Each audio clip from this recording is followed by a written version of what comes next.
Public comment and consider recommendation of the Lakeport Village Tax Increment Financing Redevelopment Plan. Woo! To start the meeting off, we are going to start with the Pledge of Allegiance, so please rise. Pledge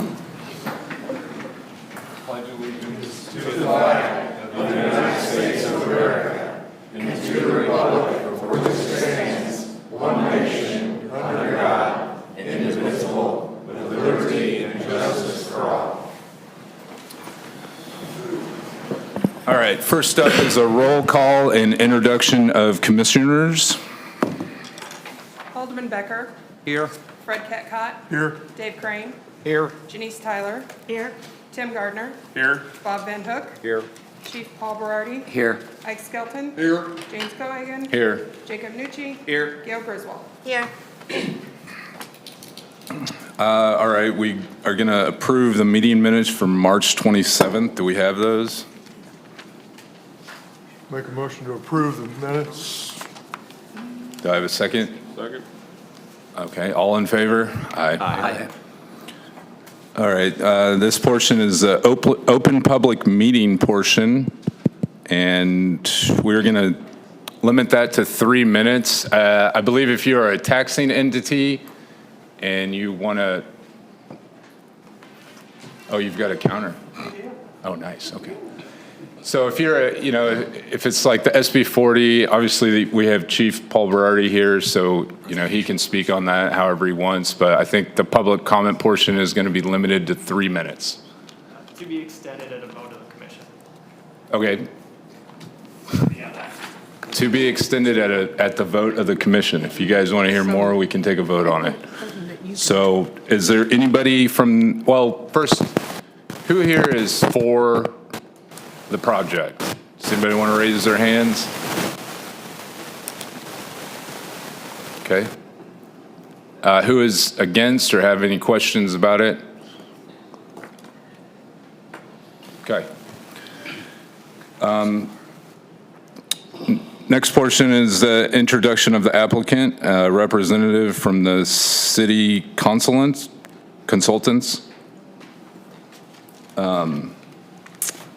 The public comment portion is actually a little bit down the road, so give us time.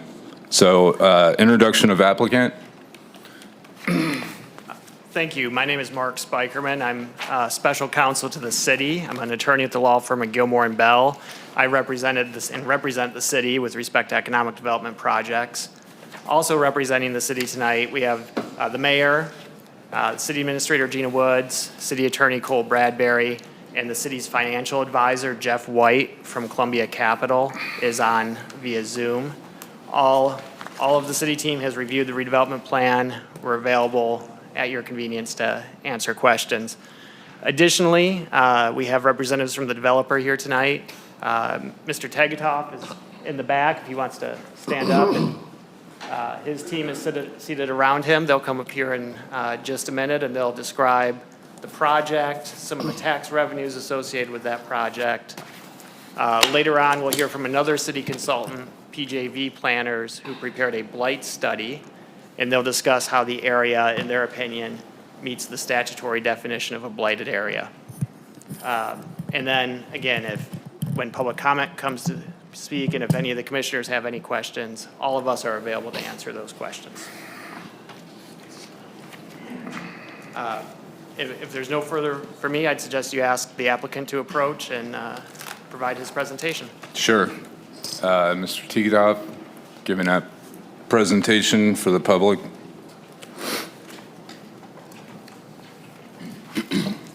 Good evening, commissioners, and to the public.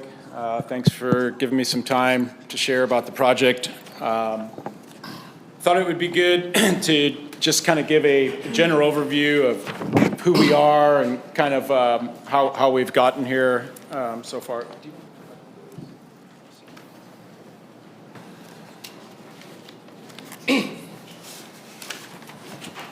So, Tegetoff Development, we're based in St. Louis. We develop what we say are trophy assets, irreplaceable buildings and irreplaceable locations all throughout the Midwest. We've done about $1 billion worth of development since 2016.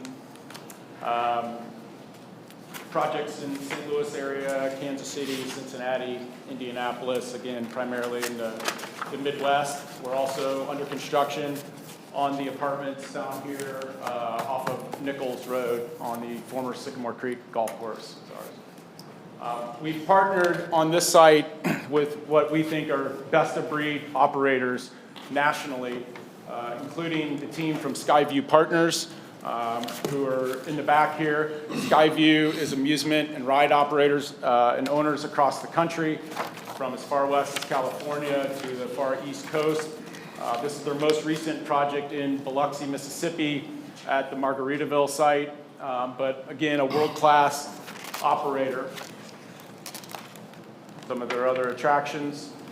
We believe we've assembled a best-of-breed team to execute this, including down to the design, some former people who were responsible for SeaWorld and Busch Gardens, as well as other major attractions across the country.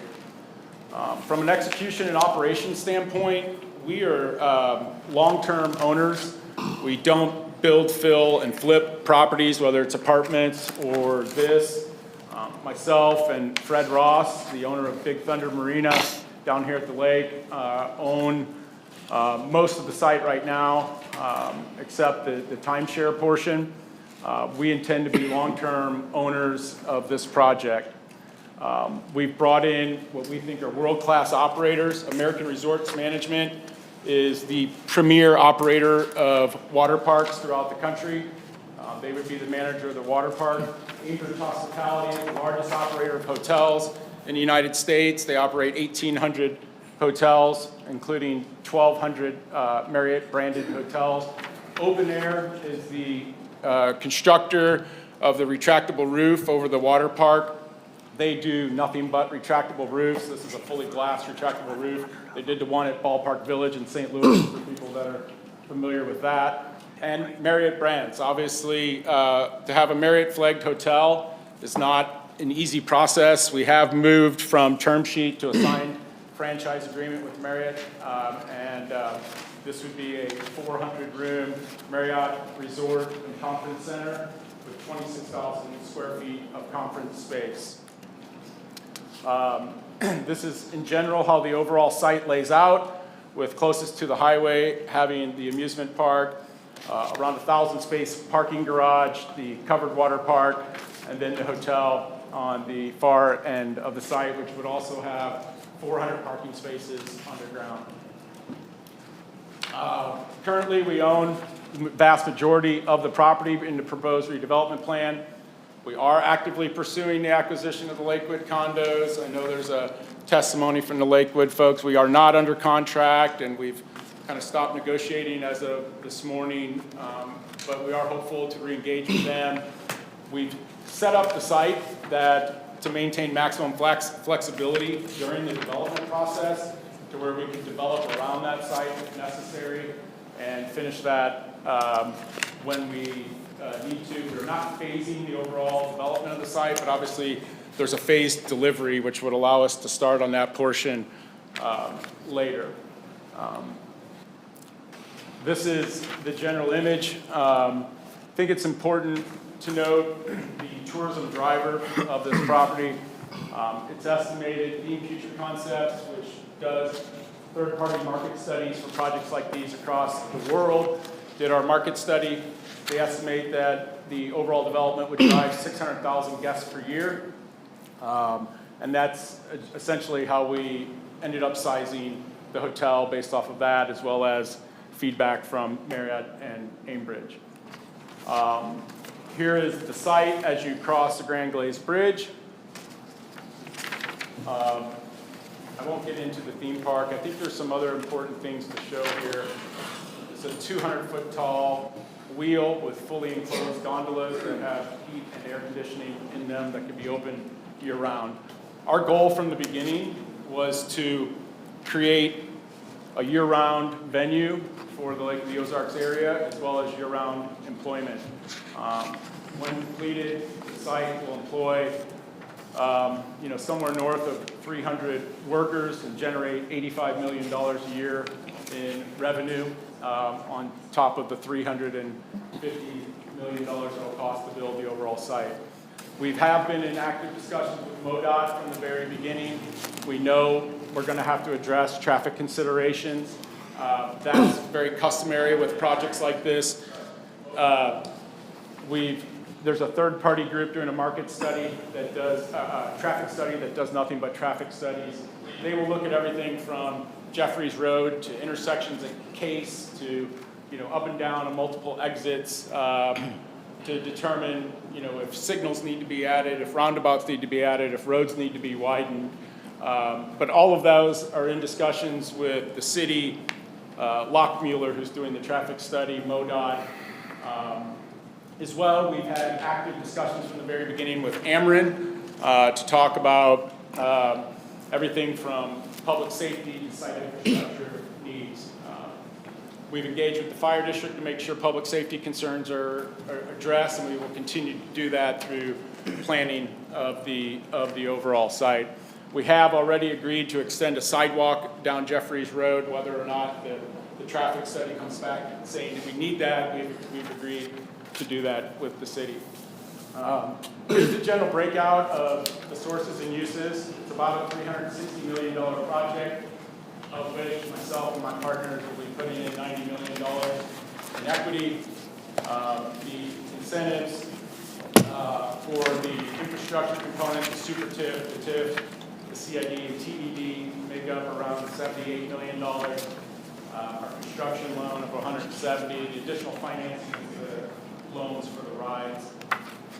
But you can see of that $78 million, approximately $35 million is for the public parking structure that would be built on the project. So about half of that. The remaining funds from the TIF, Super TIF, CID, and TDD would go to pay for infrastructure across the site. As you can imagine, nothing like this has been operated on this site, so there's significant infrastructure improvements that need to be made. That other sites around there, the rest of the city would benefit of those infrastructure improvements as well. This is the breakdown of the $78 million, approximately just over $50 million in tax increment financing, or TIF, just about $11 million in what's called a supplemental TIF from the state, and $9 million in a CID, $6.6 million in a TDD, and then a sales tax exemption on the materials. I think it's important to note that those monies don't come to me to be used arbitrarily. Those go into trust accounts that, as work is completed, that money goes to fund those infrastructure improvements. It's a very, I'd say, specific and tight process around the distribution of those funds and what they're spent on and what they're not spent on. Our target is to finalize the incentives and the entitlements here in May, this coming May, commence construction in June. That would have us delivering the amusement park and parking garage next summer, and then full construction completion with the water park and hotel just after the first of the year in 2026. Again, everything would start around the same time, but completion dates are spread out. I think this is an important slide to note.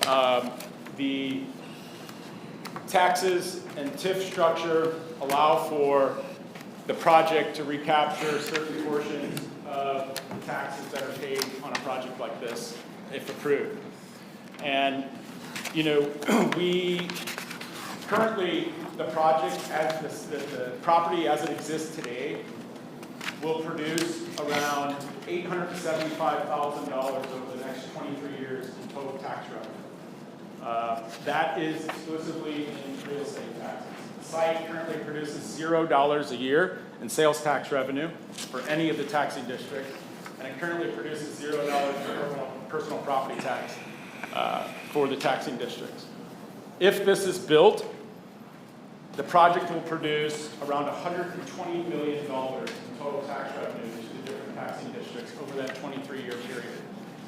So from $38,000 a year on average currently to $5.25 million a year on average if built. The school district will, over 23 years, if the project is not built, receive just under $700,000 from the real estate taxes. After the project is built, the project will receive, over the course of 23 years, with most of that coming at the end, $9.7 million. Personal property taxes, the school district receives $0 right now off of this project and will continue to receive zero for the next 23 years. After this is built, they'll receive $14 million over the next 23 years, or around $600,000 a year that they're not receiving, and that starts in the first year. To the fire district, the real estate tax portion over 23 years would be $171,000 if it's not built. If it is built, it's around $14 million to the fire district in just real estate taxes. From sales taxes, they currently receive $0 to the fire district as it exists today. And over 23 years, they'll receive $9 million to just the fire district. That's around $400,000 a year just sales tax to the fire district starting the first year it's operating. So total, right now, the fire district will receive $171,000 over 23 years of this project if it's not built. And if it is built, $23 million over 23 years.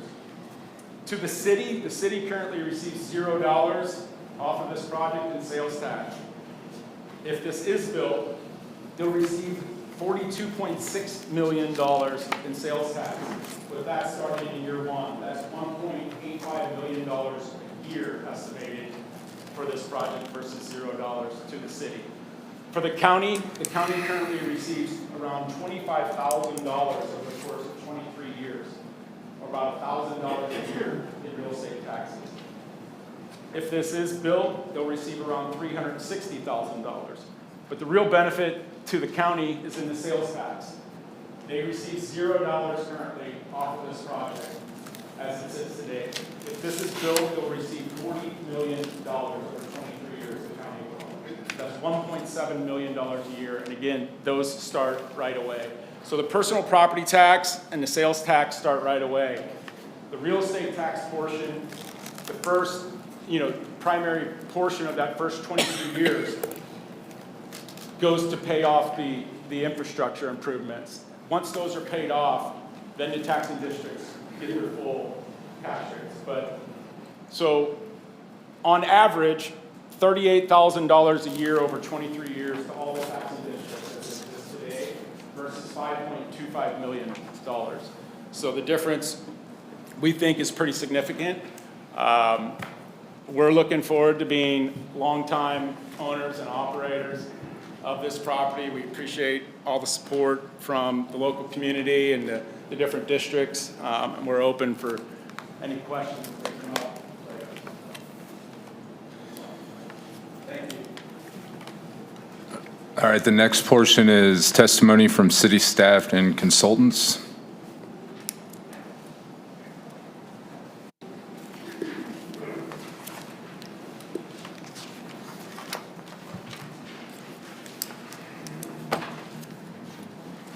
Good evening. Adam Jones with PGAV Planners out of St. Louis. I'm a senior project manager.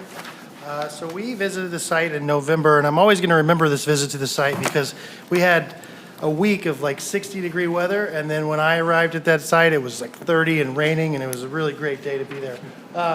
So in Missouri, in order to find in order to find a finding of blight, you have to issue a blight study or qualifications analysis, and those stipulations are outlined in Chapter 99 of the Missouri Code.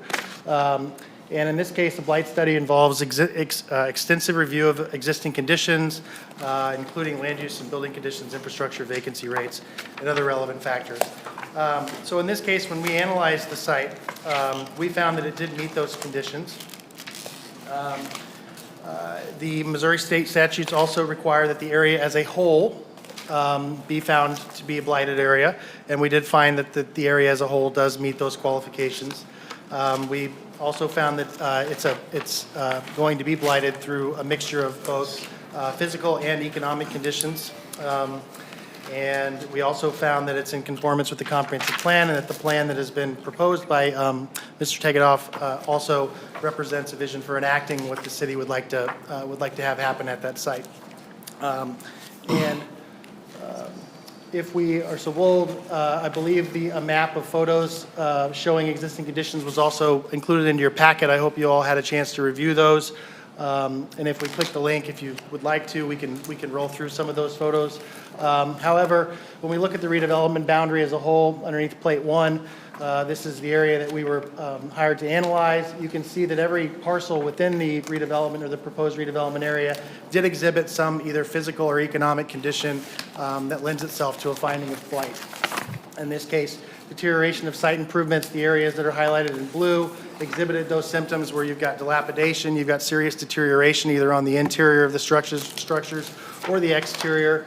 There was a significant amount of water infiltration in the improved sections of the property, as well as one building that was in such terrible condition that it overhangs the lake that you couldn't even traverse into the building because of the danger of it actually collapsing on itself. Insanitary and unsafe conditions were also found within the site. The parcels that are highlighted in blue exhibited those conditions. Conditions which endangered life or property, you can see again highlighted in blue, and then a menace to public health and safety or welfare, also highlighted in blue. And then most importantly, or maybe not most importantly, but also important, you've got economic development where if a property fails to assess or increase in assessment over time. So in this case, we looked at Camden County in terms of what the average property within Camden County has assessed by, whether it's grown or decreased. And in this case, we found that the properties within the redevelopment area are actually not increasing in value, but they're actually decreasing. Which is adverse to what any municipality would like to see, right? We have increases in the city services in terms of the costs of those things. So when properties continue to decrease in value, it works against municipalities trying to create the vision that they would like to see. So with that, I would be happy to answer any questions you all have in regards to blight and our analysis that we wrote in November. Do you have pictures of the area in blue of those specific things? I just see the blue cursory view, but do you have more descript, like the building We do. that you mentioned? If you would be so kind to click that hyperlink on in the green there. In fact, I can come back there and run it. I won't be on record in the microphone, but basically, if you hit OK there on the left, you can click on any property within the redevelopment area, and it will actually show you every photo that we took. They're all geolocated per parcel. So if you click on that property, you can roll through the bottom there where it shows that there are 47 attachments. Is that presented in ours? Is that detailed here? Somebody needs to put their password in. Sorry. So just you know, the information that was given to us just says click a link, but it's a paper version, so we weren't given this information ahead of time, that I'm aware of. I could have missed an email, it happens. We found that this is the best way to present this information. Absolutely. We used to do printouts of tiny photos, but Sure. now you have the ability to go through and actually map them. Thank you. The link is in the packet that's online, it's on our website. It's on the website, So not in the packet that we were given. Well, the paper packet, no, but the link that was emailed to you Okay. has this PDF. It has a link within the packet. Okay, thank you.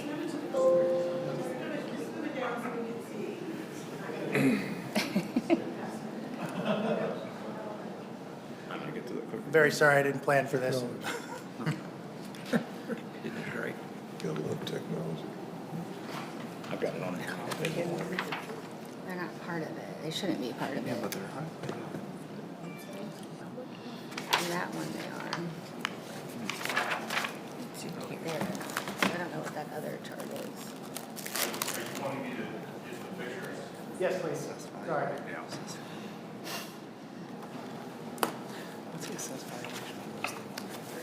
So, yeah, so if you close the OK window on the left, so this will allow you, the window on the left will allow you to navigate around all the parcels within the redevelopment area. And then that will allow you to your use question. the scroller on the bottom right. That will allow you to see all 34 attachments as we scroll through them. So in this particular site here that abuts the condominiums to the south along the lake, You can see that we had some spalling on the parking lot a little bit, but most importantly, I believe there's a boundary dispute in terms of where the parking placement actually is, in terms of where it falls on the site, who it belongs to. So if you click another parcel there, we were looking at whether this meets ADA requirements in terms of the slope on the site. It doesn't. There's also no guard railings in order to keep people from falling if they were to reverse down this. What building is this? This is the condominium building on the right. I believe the leasing office is up to the. You mean the one that's not being purchased right now? But is that the Lakewood condos? Yes, yes, ma'am. So they're not part of this TIF? You can actually see where this is on the map. Okay. But so the ADA accessibility would be to the Lakewood condos?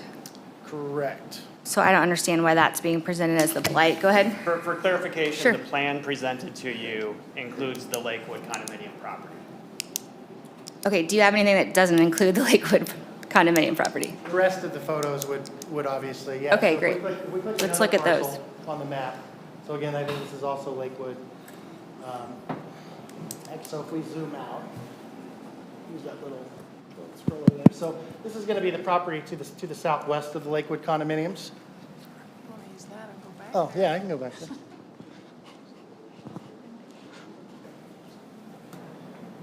All right. Can I drive for a second? Can, is this on?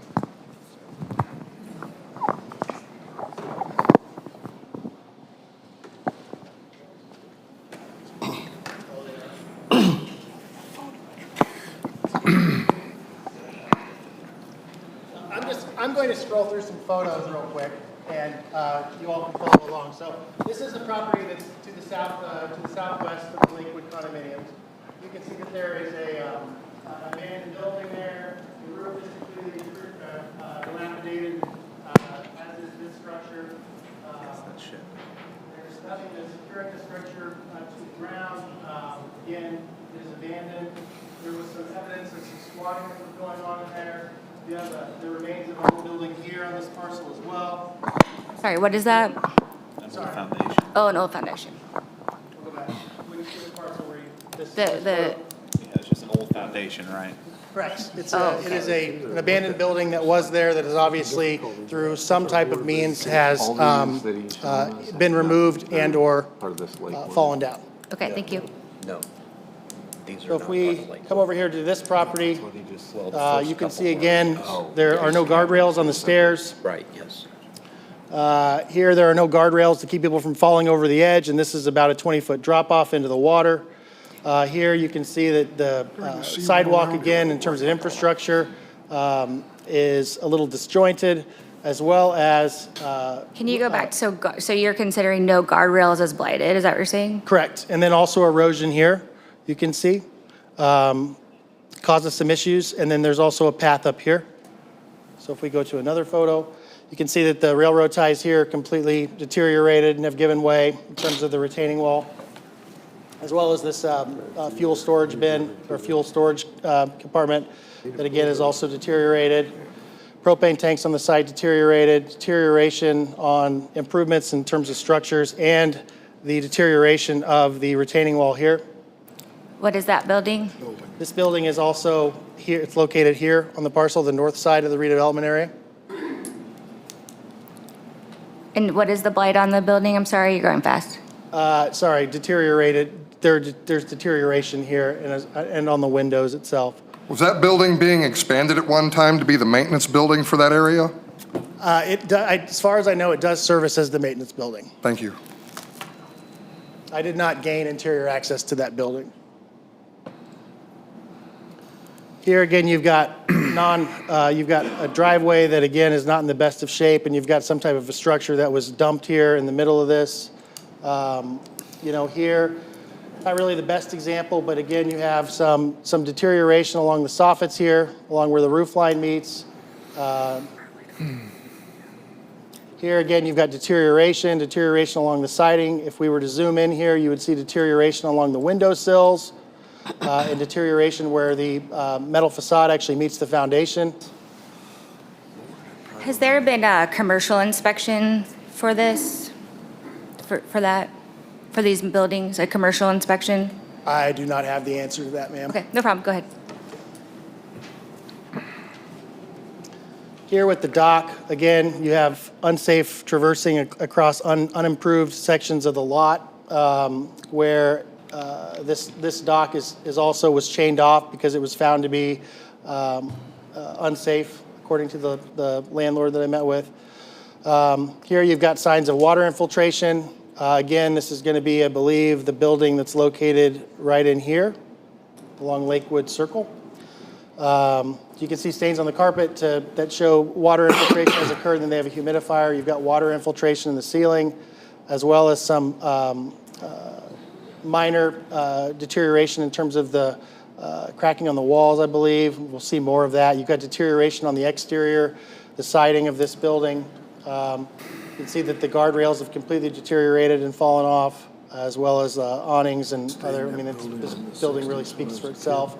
Deterioration of the fiberboard, as well as some of the wood improvements along the trash dumpster.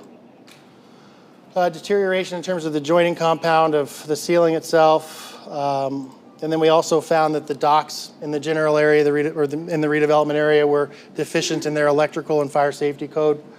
This is the building that I was talking about that overhangs the water itself. You just mentioned fire and safety code. Is that just your analysis, because you didn't have a commercial inspection, right? No, that's, we actually received, I believe, a fire report that's actually in part of your packet. Fire did, okay, they did analysis, okay, thank you. Yeah.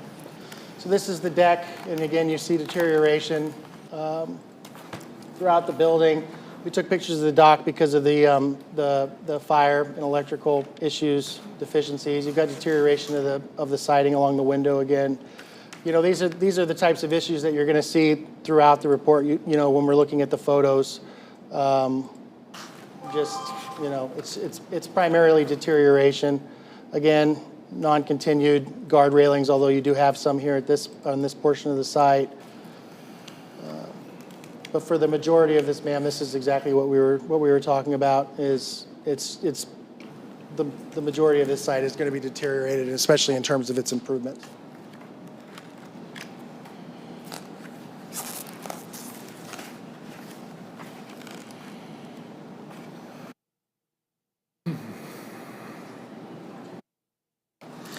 You mentioned fuel storage. Is that just above ground, nothing in ground?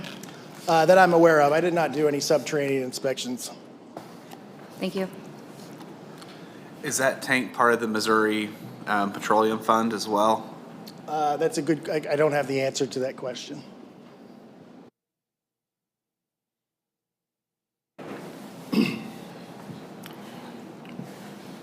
Could you back up to your blue slides for a moment, Sure. if you folks are done? Yes, thank you. So the blue area there close to 54, what did you say that blue area represented?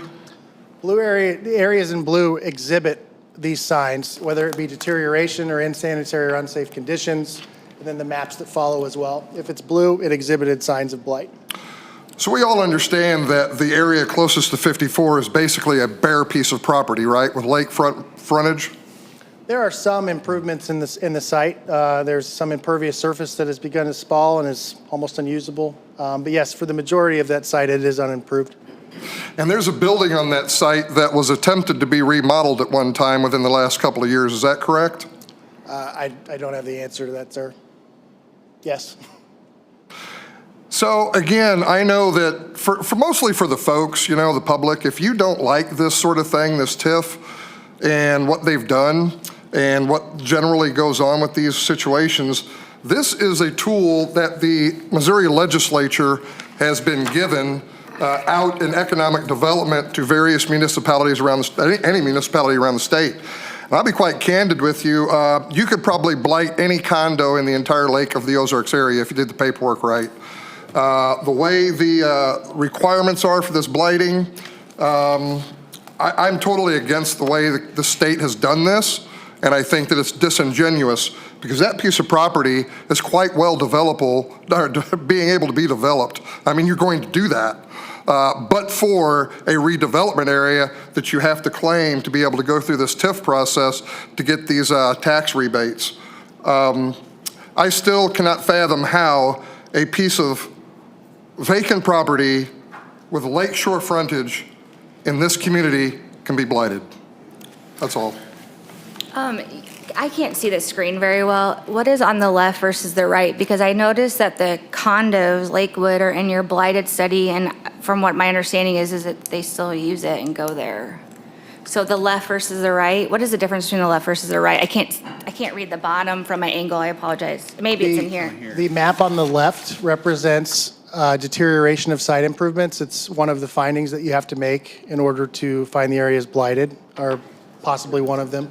The map on the right is for insanitary or unsafe conditions, and that could be many things. It could be vagrancy, it could be trash or illegal dumping. It could mean anything that could create unsafe conditions. It could mean crime.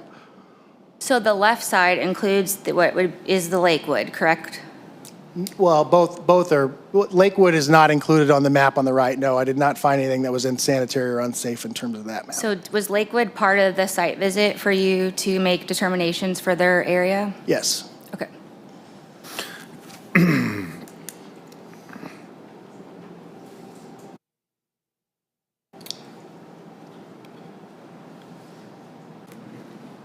Any more testimony from city staff and consultants?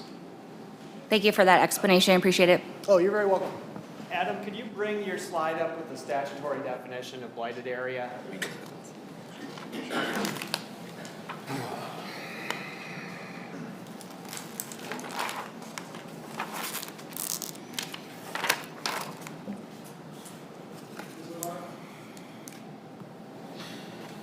have the actual definition? No, not But the definition is I have it on my computer, I can read it to you. What's the statute, what's the number? 99805, right up here.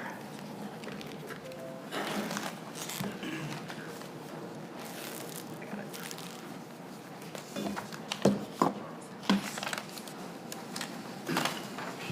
They help. Just for clarification again, the redevelopment area that's before you includes the Lakewood condominiums as well as all other property. PJV's testimony here cited that they had found unsafe conditions on certain parcels, deterioration of site improvements on other parcels.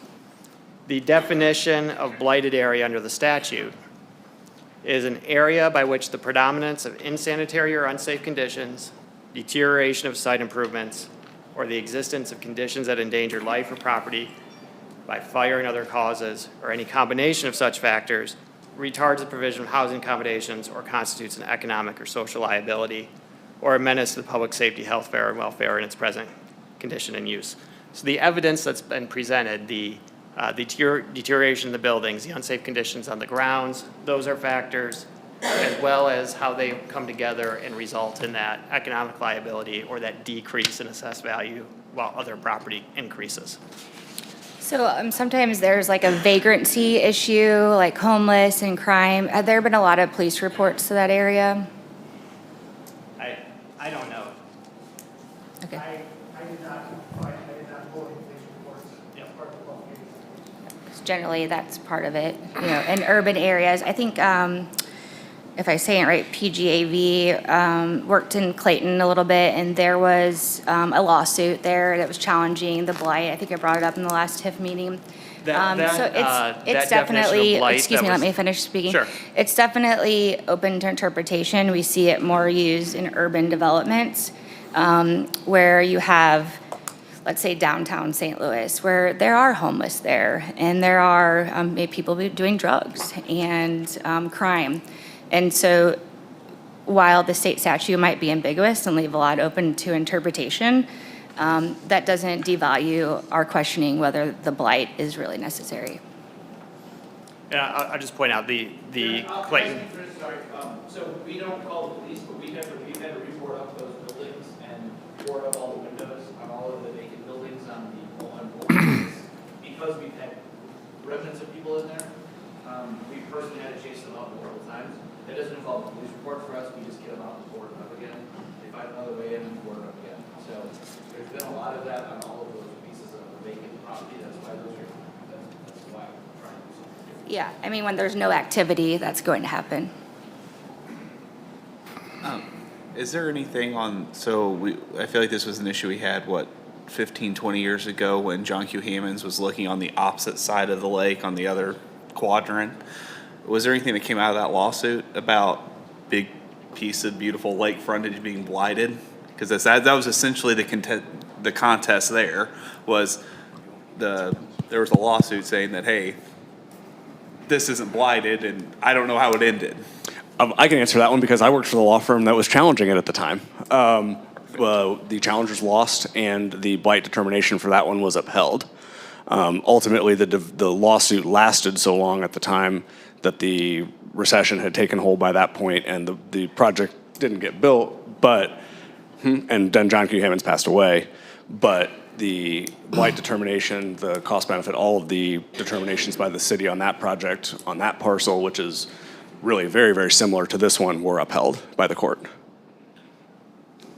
Do you know of any blight conditions that have been overruled by a commission or a court? Ms. Griswold referenced a case in Clayton that involved a different statutory definition of blight. And that definition actually was in a different incentive section, and that has since been amended. It had more to do with eminent domain, and we don't have that here. Right. The blight determination it's a finding. It needs to be supported, by some evidence, you have to have a reasonable basis to find it. But it's ultimately a decision that you recommend that the Board of Aldermen find or not find. It's your discretion.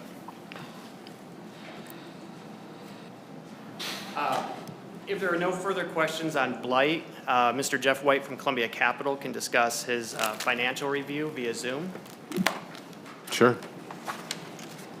Mr. Chair and members of the commission, my name is Jeff White. My apologies for not being there tonight. I am in Washington, D.C. on behalf of another client. I serve as financial advisor to the city. My firm, Columbia Capital, is an independent municipal advisor serving state, regional, and local governments around the country. As identified in your agenda, you have a number of findings to consider tonight, including, among others, whether the area proposed for TIF is blighted. You just heard had an extensive discussion on that and the presentation from PGAV. Another finding to consider is whether the TIF proposal meets the statutory definition for the quote-unquote but-for test. So my job tonight in this review relates specifically to that but-for conclusion, and specifically what Missouri statute asks you to consider is whether the redevelopment area has not been subject to growth and development through investment by private enterprise, and whether the redevelopment area would not reasonably be anticipated to be developed without the adoption of the tax increment financing. Further, on top of that, you need to consider whether you've received sufficient information from the developer to evaluate whether the project as proposed is financially feasible. So we have reviewed the cost-benefit analysis that you all have in your packet tonight. We also have had the benefit of information provided by the developer and its team over the course of a dialogue that spanned a number of weeks leading up to the production of the packet for this meeting. Our full analysis is in your packet, but I wanted to highlight a few key items for you in my testimony. First, we believe the developer has met the statutory requirement in providing sufficient information to allow us and you to evaluate whether the project is financially feasible.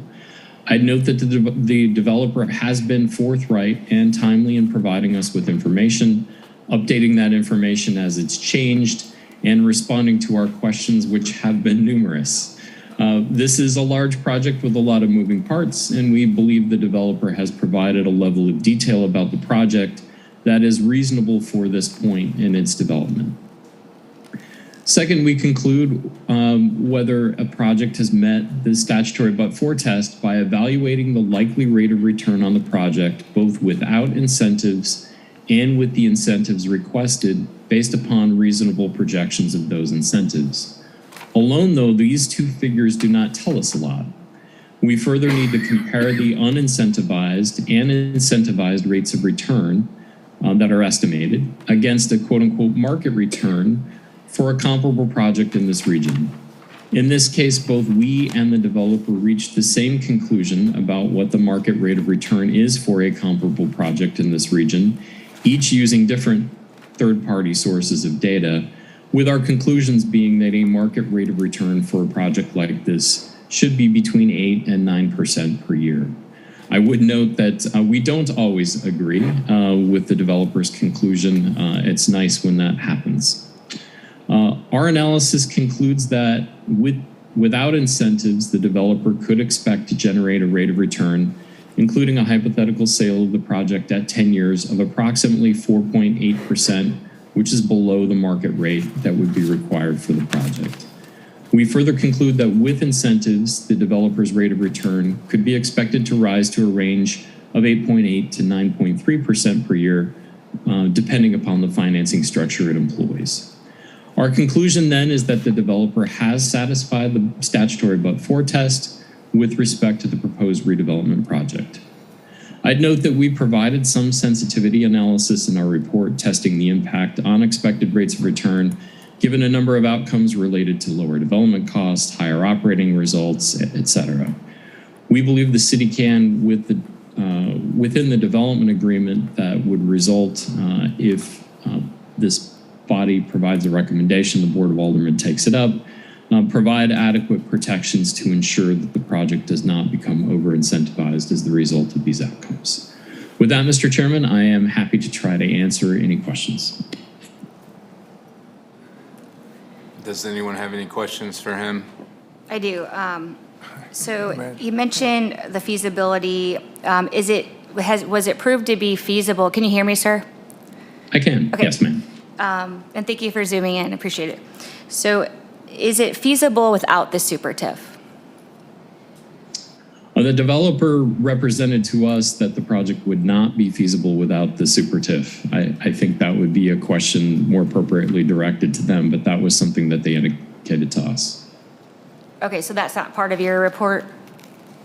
It is. When we specifically report that in there, that the developer represented to us that without super TIF, the project could not proceed.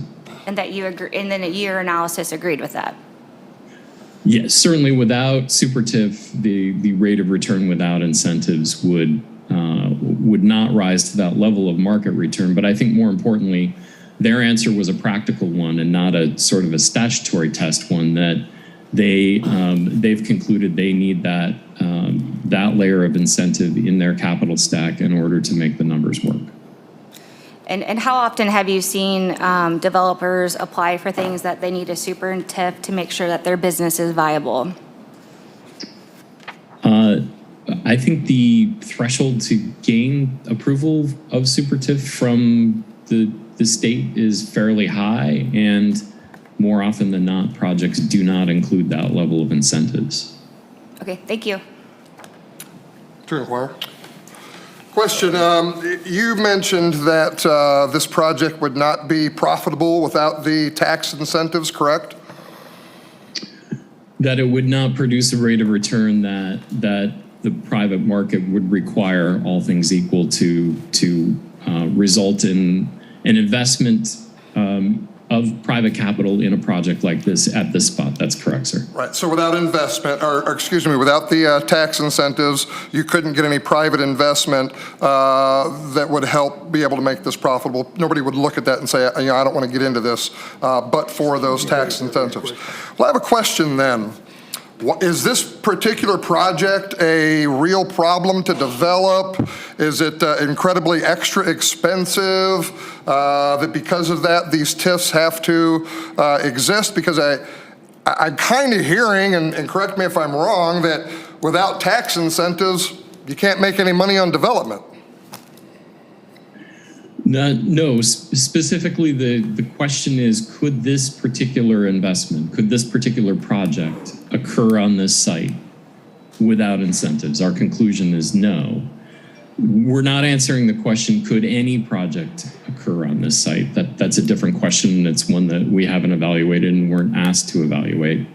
I do think, and again, I would encourage you maybe to direct this to the development team to talk about specific development challenges here. But I know that one sort of extraordinary cost they've run into is the cost of building a parking garage, which I can tell you, having evaluated a number of other projects recently that include those, structured parking has become extraordinarily expensive, and that is a particularly challenging cost item for this for them in this particular development. Thank you. Nothing further. I have a question. So it looks like based on the numbers here, that were said it's a 6.25% rate of return without the TIF, and with the TIF it says 8.02. And you essentially equate that back to what a 3-month treasury, which is essentially a risk-free guaranteed deal, which at 4.7%. Those 3-year treasury rates are now running about 5%, so we're a little higher on the treasury rates running right now. And so you're saying they need our money to make this thing commercially viable so that they can, at the max rate that you're saying here, they would make at 8.2%, so they can make 3.32%. And that's with taking tax money. Is that kind of what I'm reading here? No, well, at least from our side, no. So we looked at a couple things. One is, and the other question I have is, have you updated your rate of returns versus what we're seeing in the market right now?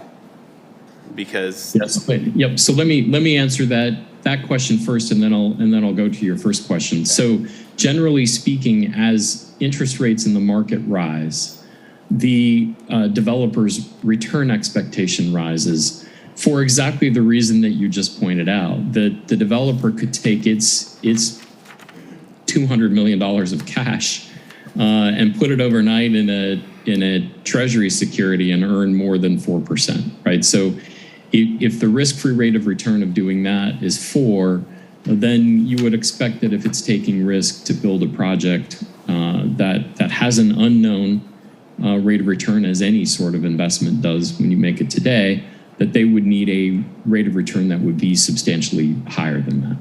would you consider the So that's one point. 3.32 But substantially higher? let me just clarify how we conclude the but-for test is met. So we actually look at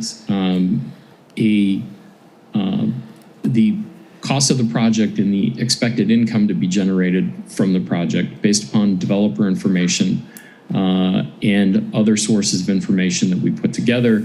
We analyze that over a 10-year period, and then we presume that the project is sold to a third party at the end of 10 years. We then discount those cash flows back to present day, and the discount rate that makes the math work out is that rate of return that we talk about. So actually our conclusions are a little bit different than the developer's conclusions that you cite in the cost benefit analysis. We then compare that to third-party data that tells us what similar projects are actually producing in actual rates of return based upon real arm's length sale transactions that have gone on in the market. Those data are inevitably a year old. There's no getting around that. Both ours and the developers those data are probably a year old at this point. But we're comparing our expected rate of returns based upon projected financials from this project against what other projects that have similar characteristics, i.e. in this case are heavily hotel driven, are producing in order to attract private capital in the actual real estate market. So we're not actually comparing this against a risk-free rate of return. We're comparing it to what other projects are actually producing in terms of rate of return. The idea being that all things equal, the developer in this case has a choice about where to invest. They can invest in Osage Beach, they can invest in Las Vegas, they can invest in Detroit. And given that, we've got to, in order for this site to work, they've got to be able to produce a rate of return that they could achieve in other markets for other projects. You mentioned the market comparison, and I wasn't tracking everything, but you are comparing markets across the United States. Does that affect the rate of return? Yes, not only different markets, but also different project mixes. So if this were multifamily housing, for instance, the expected rate of return would be substantially lower than a hotel project.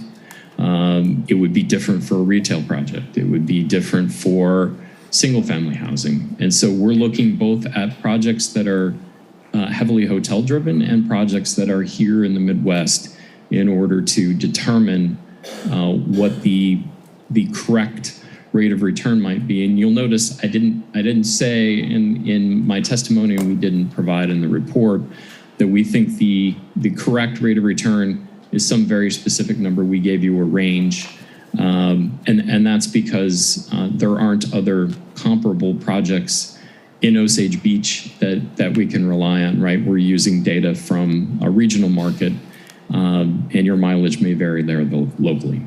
We could compare it to Margaritaville, which is a couple miles down the road. We can't because it hasn't sold. If Margaritaville had sold and we knew what the sale price was and we knew what the net operating income was from that, we could compare it directly. How But long ago did that as far as sell I to know, it hasn't. Margaritaville? Relatively? I'm sorry? So Margaritaville did change ownership recently, and that's the question. That was, It was you couldn't hear. Tantera, now it's Margaritaville, and that was 4, 5, 6 years ago. 5 or 6 years ago. Yeah. It was Yeah, probably 6 and years ago. obviously the market And then 6 they years ago would invested be a different, and significant I amount of don't money have in those it without asking specific for a TIF as well. So I'm just kind of trying to compare apples to apples in our market. It's not comparable. But that's, Yes. go ahead. Yep. I don't know that this is a question for you, but might be part of it. The schedule and the financials that you put together said that the hotel will be completed by December of '25. In the redevelopment plan, it states in there that it will be completed by January of '27. And then the financials are based upon that data. So I guess it would be, I'd kind of like to know, are we talking about 25, or are we talking about 27? Because it definitely will cause the numbers to shift. A very astute reading of the documents there. So the redevelopment plan talks about an expected date and an outside date. I will say that the later that the hotel is constructed, the worse the developer's return would be in our analysis, because the shorter period of time that they would have to collect the net operating income from that development. So our analysis should be, given those dates or that range of dates when they might reasonably expect to complete the hotel, should produce the highest expected outcome for the rate of return, which is most conservative for the but-for conclusion, if that makes sense. Thank you. Anyone else have any questions? Anyone from the city or a consultant want to speak on this project? Thank you for zooming in from DC. I will I stay started to on. speak out Thank of you so turn, much for Chairman. the accommodation. I appreciate it. Yeah, thank you. I think you can proceed with public testimony. Okay. Testimony from the public. All witnesses must sign in. Do we have any volunteers to come speak on this project first? In favor? In favor? Or anybody want to speak in favor on this project? Come on up. I'm not in favor of it, I'll speak now. Okay, come on up, yeah.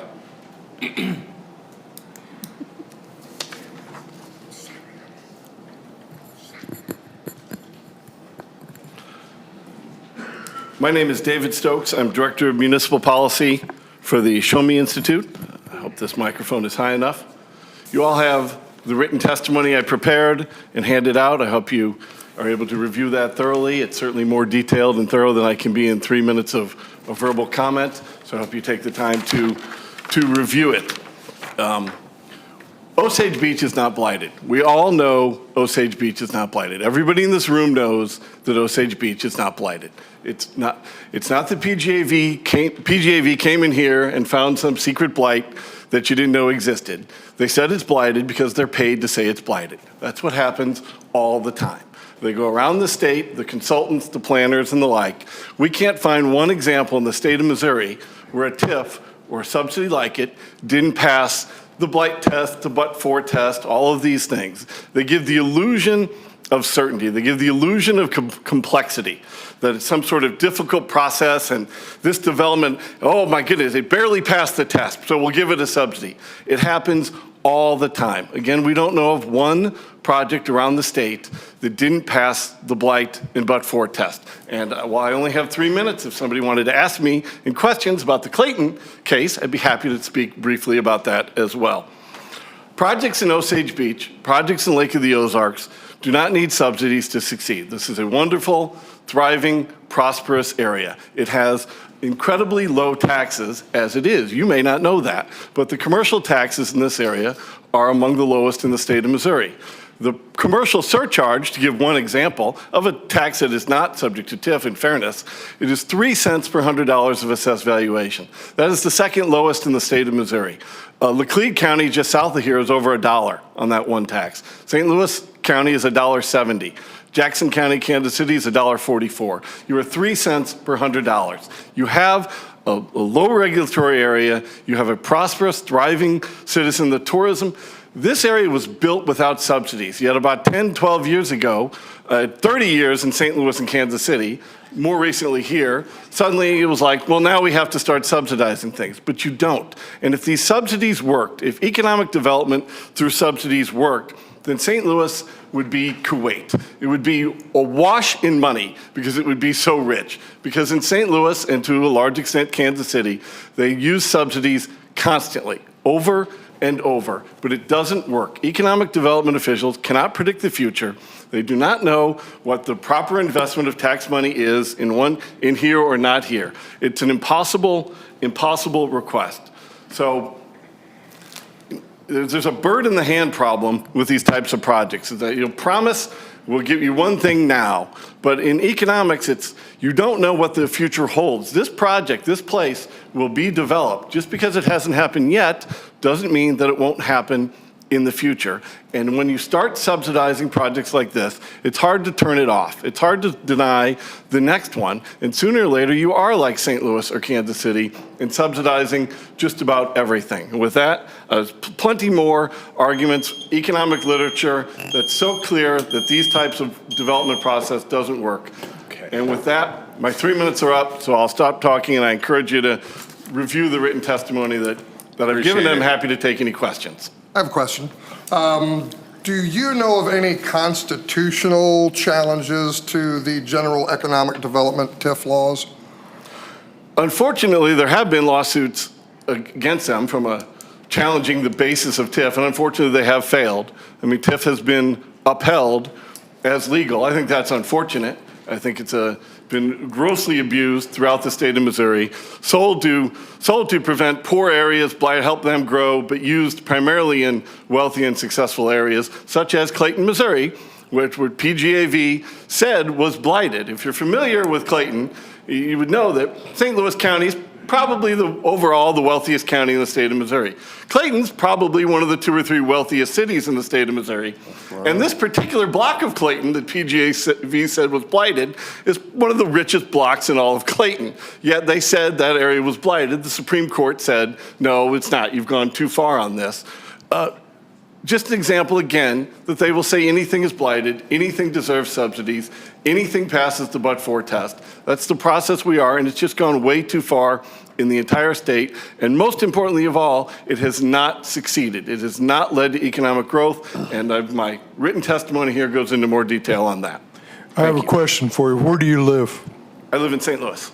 Do you own any property in Osage Beach? I do not. Do you have any interest in Osage Beach? I come to Lake of the Ozarks with my family. I've been doing that for a long time. Do you have I love the area like many other people do. Do you have grandkids? I do not. I have 3 children. What do they do when they're here at the lake? Boating, my children are tennis players, so if we're here, we're looking for tennis opportunities. But renting a boat, renting the jet skis. Okay. Thank you. So I follow the Show Me Institute often, and as a public educator or school board member, I actually don't agree with you on anything on education, but I do appreciate your work on TIFs and tax abatement. I've been following that for actually a very long time before I was even interested in education. And coming from St. Louis County, I saw what the McKee development has done to Old North. I've seen what all the tax abatements and TIFs have done to St. Louis, and now they're asking to get rid of Gardner and all this stuff. And that is a 50-year problem. And it's because they have taken away their local resources. They have abated all of their local revenue, pushed people out, to now they don't have a voting community to actually vote in good prosecutors and good county commissioners. Again, we might not be seeing this, but this is what's going on. So I appreciate your testimony as far as what TIFs and tax abatements can do to a local area. And also making the comment that the school can raise all of your taxes anytime we want because we have about 9% left in our levy. 9 cents. Yeah. And we don't do it because we don't want to do that. It's an emergency fund. And you can shake your head all you want over there. I hope you agree. Like, we do have the lowest tax rate for education. And to come up here and to take those dollars away when you're already getting a tax abatement, you're already getting it. So I appreciate you pointing that out. Thank you for your comments. One more question, if I may. Do you know of any cities that in Missouri are municipalities that are in some sort of financial crisis because they have let a lot of TIFs or other economic development tools? Well, I would say St. Louis abating so much of its property over the past 30 years is an enormous issue. It's made them completely dependent on the earnings tax, which is very harmful to growth in that community.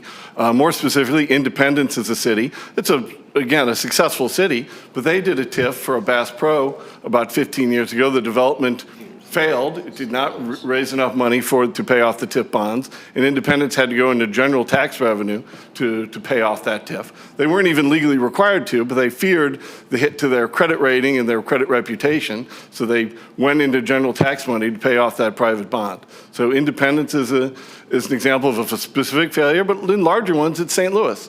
They've abated and subsidized so much. Kansas City, to a slightly lesser extent, they've just abated and subsidized so much that it's difficult to, they have to raise taxes on everybody who doesn't have the deal. That's how it gets to. They still have to raise the money. So if you're not getting your abatement or your TIF or whatever, you're paying higher taxes because they have to raise it on other people. The best thing Kansas City has done in recent years is Missouri and Kansas agreed to limit the subsidies along Kansas City, along State Line Road, because it was getting so out of hand in businesses moving back and forth and receiving tax subsidies for it. Cutting down on that was the best thing we've seen in this subject in Missouri in recent years. And you live in Kansas City, St. Louis? St. Louis. You live in St. Louis? I do. Probably county. Why don't you move down here? I do love visiting. You've got an issue with St. Louis, get out of there. That's the problem, is everyone's left and nobody's there to stand up. Well, you would It's the fit murder right in capital of the here. United States. Why wouldn't you leave? Well, welcome to 30 years from now in Osage Beach. So I did not expect you to be here. I don't want anyone to think that this was a setup for conversation, but I've done construction in downtown St. Louis. And the earnings tax, we didn't want to be a part of it. It was just a nightmare. So I understand. I moved here in 2016. I saw it all happening. I saw what happened to Old North, the most beautiful brick buildings and everything just go down because the developer bought everything up under all different LLCs and let it go to blight. And that's what's going on the strip that we have now. Everything is just going to blight. Everything's going to be blighted. And then they come in like, whoo, let's get a tip. So I understand that Osage Beach is probably completely different, but we don't know that. And this is the precursor. So thank you. Thank you very much. Thank you, everyone. Anybody else from the public want to speak in favor or against or have any other questions about this? Vicki?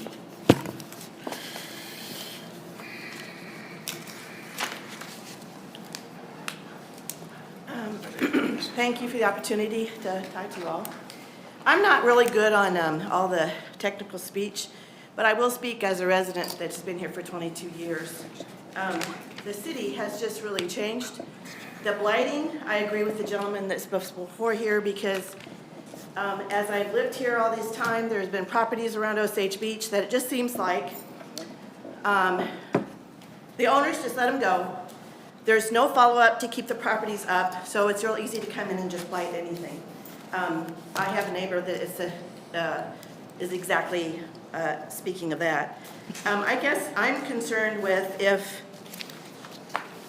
the developer are so in it, why can't they just put up their own money and not do this and not have to rely on taxpayer monies to help our money to do all this down the road? Especially when inflation is here and they say housing is going to be a problem. We already have that problem here. Buying houses, inflation down the road is not going to help us. I'm trying to just kind of read my notes.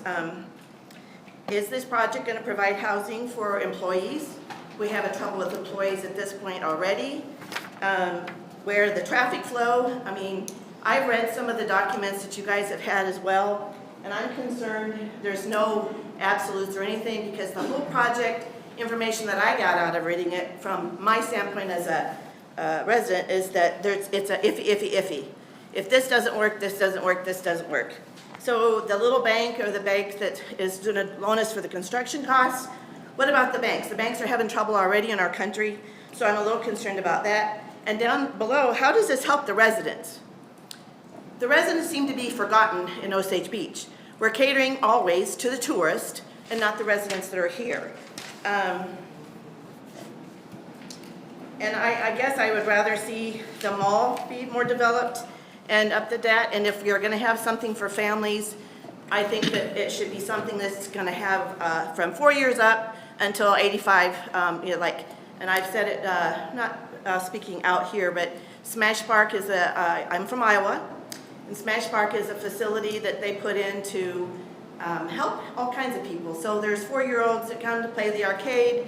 There's people that come and they have large ring toss things to play. It's year-round. There's TVs where you can go watch football. You can have a beer there. They have trivia contests. They have a pickleball court. They have arcade for the kids. They have a place that you can buy breakfast. I'd rather see something and similar to that to work for the residents of Osage Beach. I appreciate all the growth that we're having, but I think the residents are really getting forgotten. And I'm all for, I'm not a Grow Happy VRBO person either because I have one behind my house that's still sitting and burned up for 2 years now. And so that's just not very fun for my neighbors that live across the cove to look at, and we don't know what's going to happen with it either. So it could be blighted. So somebody could come in and who knows what they could build there. Maybe a restaurant or something the way the regulations are in this county. Plus, the other thing I worry about is we already have trouble with our sewer system here. And where is all the overflow going to go? I understand that if they're going to have timeshares in this Marriott hotel, what does that do to Wyndham? I don't know. Maybe they're together. Wyndham and Marriott are together. I'm not sure. But how does that affect the Wyndham timeshares that are over past our road? Anyway, so I'm here for the residents. My voice is for the people that live here full time. Thank you very much. Thank you. There was somebody over here I saw that had their hand up that wanted to speak. Right, come on up, man. Sign in, please. Oh, you already did? Okay, beat me to it. My name is Phyllis Morose, and I've been an area resident for many years. Get close to the Excuse mic. me? Thank you. Oh, okay. I've been a resident for many years, and I've also been a resident down on Jeffries Road. Obviously, I'm concerned, just like a lot of other residents on Jeffries, thinking of the traffic, but without a doubt, it's been a long time for Osage Beach to see any kind of a major economic development. And we need a big boost to come to this area, not just for tourists, but for destination. We're getting a lot of residents, new residents coming in, but also families are looking for something more to do. The lake is not just the answer for their entertainment. And this is one heck of a development that is being planned for entertainment for year round. I do have some concerns. I know the residents on Jeffries as well. which is not with TIF, but talking about traffic. And I'm not an engineer, and I know we've got good engineers with MoDOT in our own city, looking for the city road, which is Jeffries. But thinking of the ingress and egress, from what I see on the project, there's like two driveways. Now, maybe that's going to change. How is that going to be one way in and one way out? I'm just very curious of how they're going to direct the traffic. And also the parking garage of 1,000 parking spaces.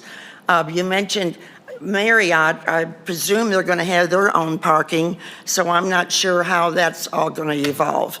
But those are some questions I had. Along the boardwalk, I'm wondering if there's going to be a sidewalk, I presume, where people can walk along the sidewalk. And with that in mind, will there be any room for retail stores or for little shops along that boardwalk? I, for one, would like to put a little retail store there, but I'm teasing. I don't want to do that. But anyway, but it looks like for something that people could enjoy walking around and having an ice cream cone or shopping or whatever, but I don't know if there's enough room to do that. But anyway, I just thought it was good. And I love the fact of having a year-round indoor water park that looks very, very sophisticated. And I just think this whole project is a plus if we can make it happen.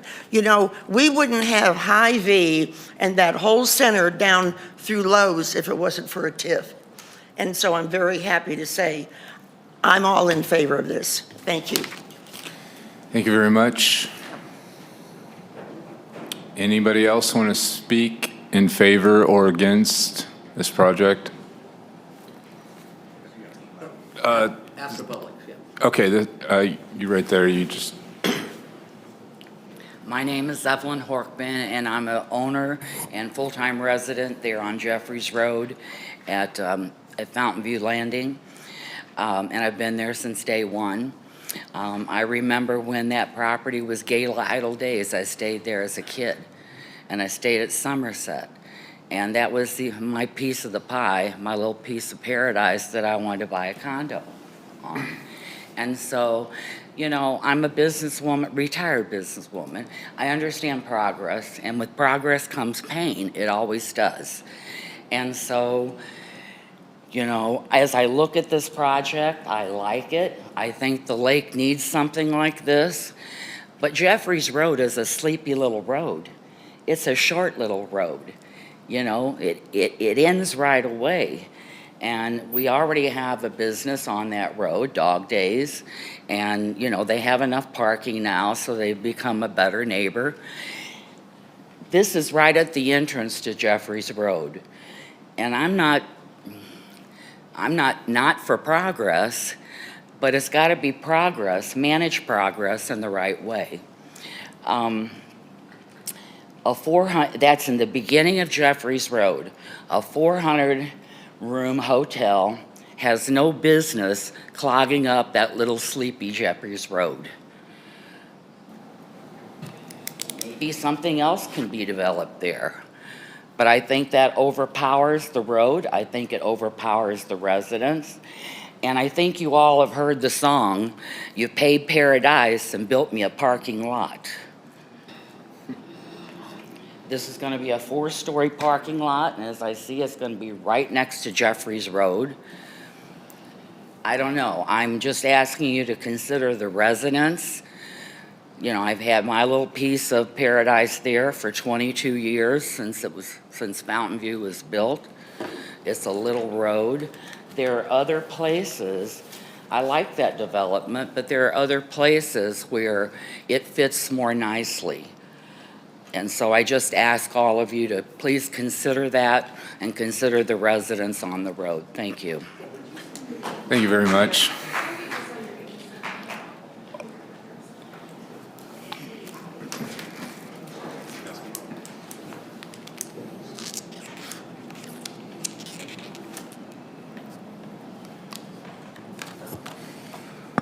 My name is Don Newhart. For 40-some years, I've lived in the lake area, worked in different businesses. Last 20 plus, my wife and I had a establishment just up the road here. Recently retired for the moment. And I would first say, I welcome the folks that are looking to do this project. It's great. I've spoken, and I could probably just make the same statement I made last time I did this some years ago. But it appears that it's always laced with a bit of a Faustian bargain, a deal with the devil, if you will. These projects can indeed make sense and be financially viable on their own. In the business that my wife and I were in, we sought, nor did we expect any at all tax preferential treatment. We ended up putting plenty of tax revenue into the coffers through the various taxing entities, and I would expect nothing less regardless of what size it is, whether it's a small little shop or whether it would be such a development as this. An inspired writer, inspired far greater than I am, once wrote many years ago that all things may well be lawful for me, but not all things are necessarily proper or profitable. We have so many entrepreneurial persons in here. This city fancies itself, and rightly so, as the heart of Osage Beach. That heart, unless it's properly exercised by working out with the entrepreneurial spirit and people building developments based upon their being justifiable even for themselves, is what's made this lake area strong. What of those in 1929 to 31? Did they seek tax abatements? Many of them rented out some of their facilities and slept out on the ground so they could house people in their homes. I would submit that this is such a thing as not unlike the last one that I spoke against on this type of a development. We have costs for public services, police, fire, EMS, and whatnot. All of these things are essentially offloaded onto the rest of us who are paying our rightful share of the taxes.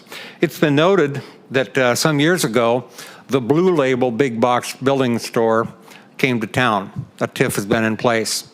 Shortly on the heels of that, some of you who have been here long enough will recognize and know that the Orange Big Label building materials box store came to town with their hand in hand and their hand out in the same way, and they were turned down.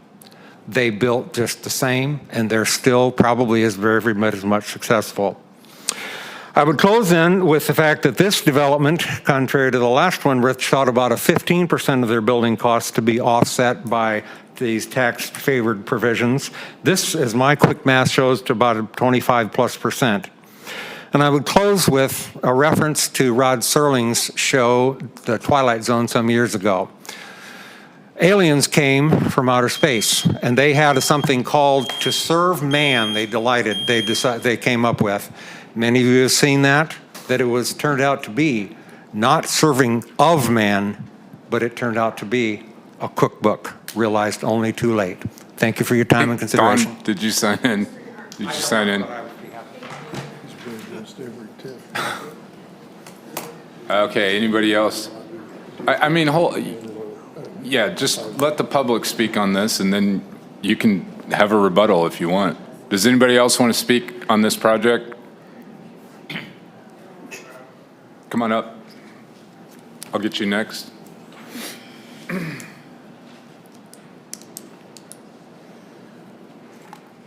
Thank you, Commissioners. I want to congratulate you and thank you for your service and your time.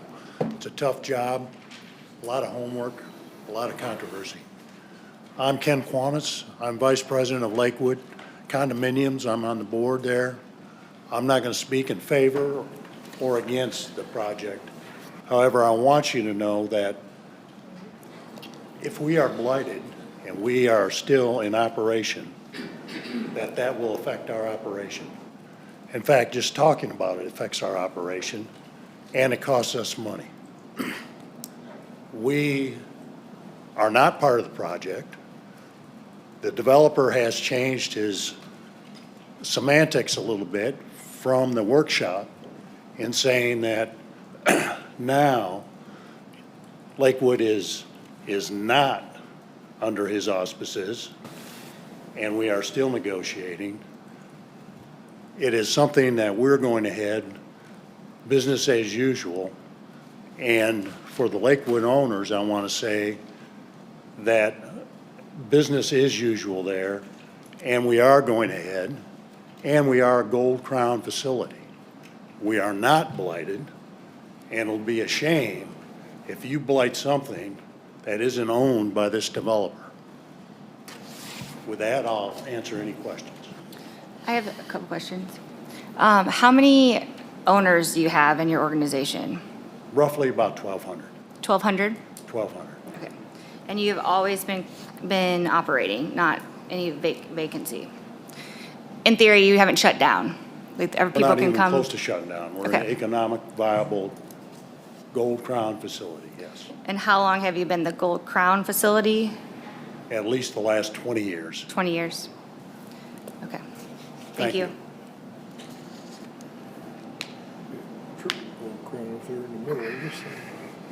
Anybody else want to speak on this? Come on up. Or wait, I told him he was first. I'll get you next, ma'am.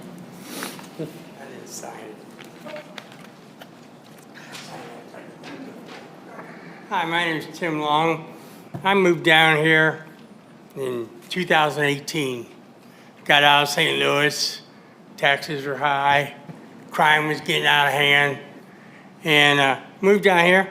And I'm retired. But there's really, not too much to do around here, besides boating. So I'm in favor of this because at least you can bring your family down here and do something. It will help the city tax-wise, money-wise. And, I've been coming down here since 2012. And back then I heard the old mayor talking about how since the new highway went in, nobody's going down the west side of Osage Beach, and they're missing the opportunities. Well, I think if you build this, and then people will go out and get on Business 54, and they'll see different businesses, and they'll say, hey, there's a miniature golf course here, let's go play, So it will help the city, I think, tremendously. That's all. Thank you very much. You right there, you had your hand up. Come on up.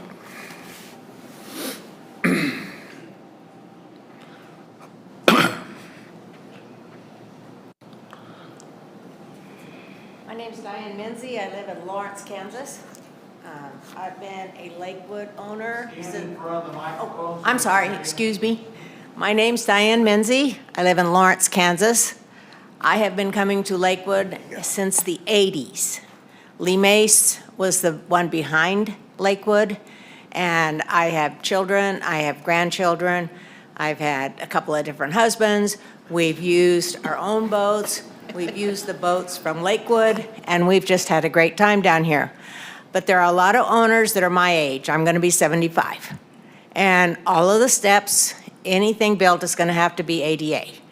Because right now, I actually have a second unit simply because the guy's wife got sick and he could no longer do the steps.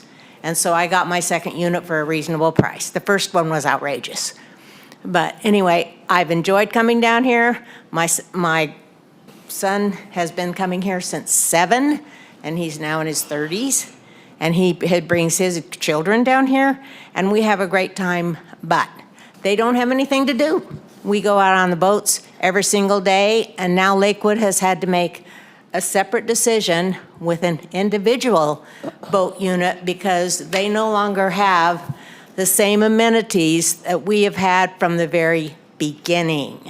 And not only that, every time we come, something has been raised. At first, we had our 10 hours of boat time, it was free.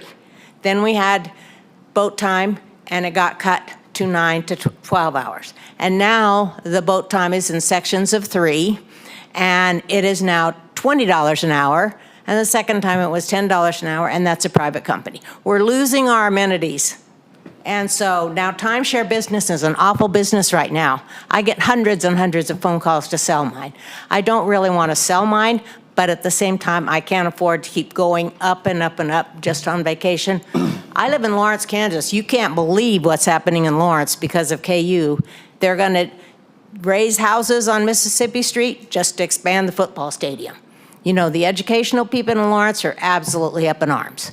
So I think Osage Beach absolutely needs amusement because we used to come down here and my son would say, Mom, there's nothing to do now. What happened to this? What happened to that?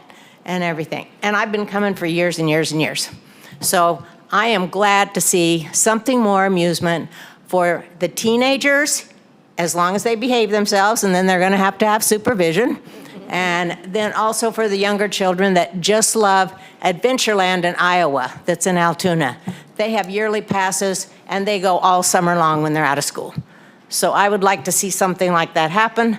I go to hotels all the time.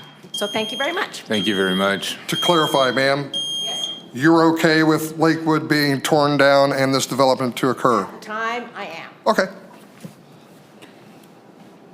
Anybody else want to speak on this project? Come on up, Sean. What does it mean, ward? Means what ward you live in, which you already stated you don't live here. Sorry. I was like, I don't have a ward. Thanks. You don't vote. I'm Dr. Sean Kirksey. I'm the superintendent of Camdenton Schools. I think I've been at the lake 45 years, I think. I'm a product of Camdenton High School. I just want to address a couple of things with the plan. Obviously, we are 71% of the property taxes come to the school district. If you do not know this about Camdenton, and I wanted to help explain this, we have gotten the same state funding since 2005. We are a held harmless school because our tax rate is so low that we are locked into that 2005 rate. So whatever they gave us in 2005 is what they still give us. They can't give us any less, but they won't give us any more. So if you can understand what it's like to try and operate your budget on your 2005 income or your business on your 2005 revenue, that's what the school district has been required to do for that amount of time. We are able to do that because we have great support from our community. About 75 to 80% of our revenue is from local sources, and that's why we become concerned when you look at a TIF or some type of tax abatement. We are pro-progress, and you know, that looks great. And I'm sure it's a great business plan. I'm not here to debate that. I'm not even here to debate the blight. But I will say that I think you need to consider when they say but for, when you come from my perspective, that's a different but for. Number one, $688,000 is the plan that was projected as what we would receive over the next 23 years, I think, as a school district. We have not seen any plan that involves the $9 million that was mentioned here tonight. I have seen the plan that shows the revenue that they get from property taxes, which is about $56 million over the next 23 years. We have a district board policy that says we can only approve a TIF that is 50%. That is in board policy. So we cannot, our board members here tonight are obligated by that to not support any TIF that goes more than 50% abatement. We are open to conversations with the developer and things like that, and we have been talking some recently about that. But I think it's important to remember that the but for is, but for taking a lot of money from school children, this plan doesn't work because it's 56 million turned into 9 million over 23 years. And I think that's something that I'm here to support the school district. That's why I speak. They have to have a business plan. I get that. This school district really means something to me, and it's different than a job. I love it. And I do think we have to start thinking about how every other developer is going to see this with regard moving forward, that when you give away so much of our tax dollars that go to kids, that has to come from somewhere. Oh. And I'm just concerned about where that's going to come from and whose child loses their support because it gets spread more thin. So. Could I ask you, you said that the payments in lieu of taxes were on the table before to the school? We have not discussed that, and that's not the developer's fault or our fault. We just haven't discussed that yet. If you don't know that, but there are pilots mentioned in there, but I got confused by that too on the original plan. On page 42, it says pilots in there, which I, from my perspective, see as a payment in lieu of taxes. But that is actually revenue for the developer. That's not to us as a school. And Mr. Spikerman explained that to me. I did call him and get a clarification on that. So that is not It doesn't go to us. That's what they're generating by not paying the property taxes. That comes back to them. So that was, so we're still in discussions on that. I think that can be determined, but right now, we haven't seen anything. I did ask our last meeting when we had that informational hearing, and I was told no. So, and I don't know if that's changed. I haven't been told that. Are there any developments in the school district currently that developers are seeking a 50-50 and have communicated with you? Yes, there's a development in Camdenton that the Camdenton City has worked with us on. The city actually owns the property, and it is a residential development there in Camdenton, and they have they've got a 10-year plan for their TIF that's 50%. And there's another development that came to our board that's just outside the city limits of Osage Beach, but here in this area that is also proposing to pay a very like rate to what current resorts very similar to them pay, and that will be a resort, a non-residential site. So they're looking at paying what some of the other resorts here would pay, like per unit in their property taxes, and so we're in the process of working that out, but yeah. There's two, and then there's a couple more. There have been some. There was at the mall, there was a development that was approved by I think the TIF commission. That was before I was superintendent, and it was 50% TIF, Correct. so. Correct. Thank you. All right. Thank you very much, Sean. Thank you. Anyone else want to speak in favor or opposition of this? Okay, James, after public is done, now I'm talking. go ahead, yeah. It's your house. My house. Can everybody hear me okay? All right. I'm going to stand here so everybody can see me. For those who don't know, I'm Mayor Michael Harmison. A year ago, I was elected. Never thought I was a politician, but here I am a year in.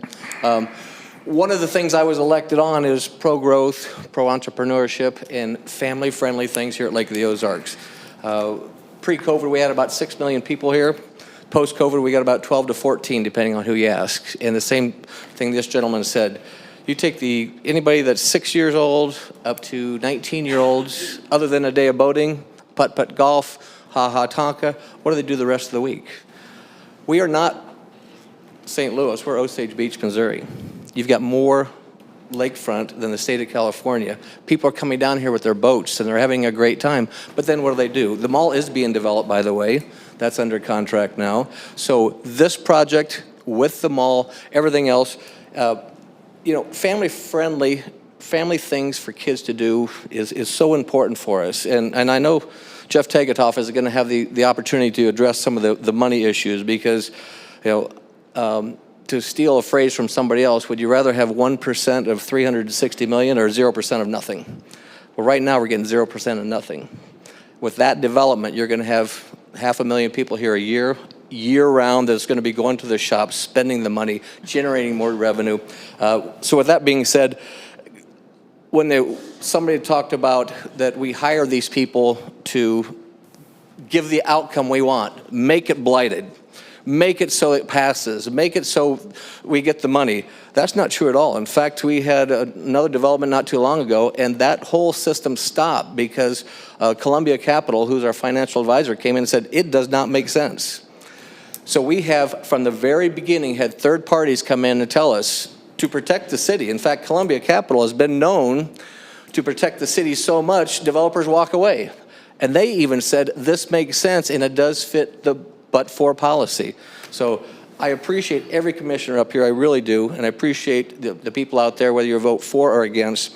But if this fails, that's going to sit like that for another 15 years, okay? And he's addressed the DOT. We're going to address all those issues.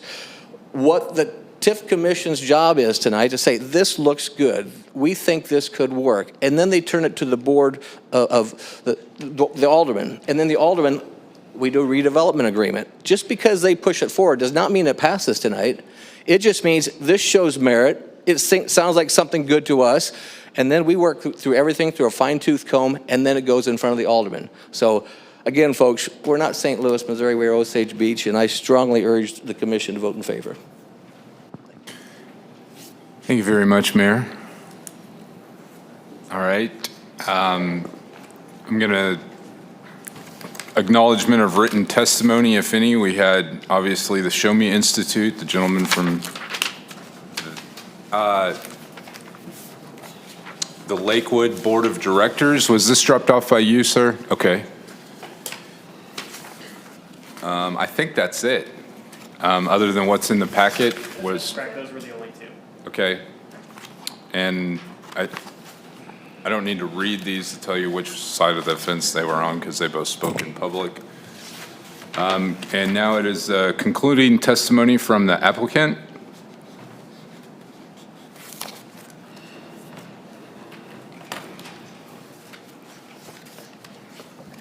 Yeah, I just wanted to thank everybody for their time tonight. Thank you for your service. Appreciate the comments. A couple points of clarity.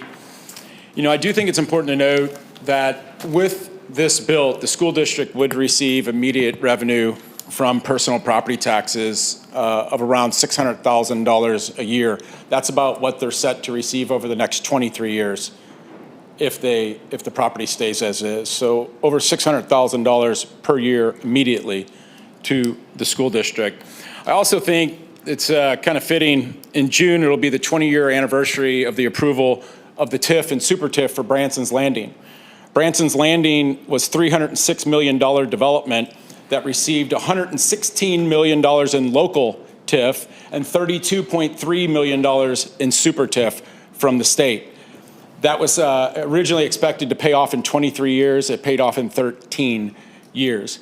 Since announcing this project on March 27th, we've immediately had 3 phone calls from local state-level conference bookers trying to book our hotel for 2 groups for 5 years, 1 group for 15 years for 3 nights apiece, full buyouts of the hotels.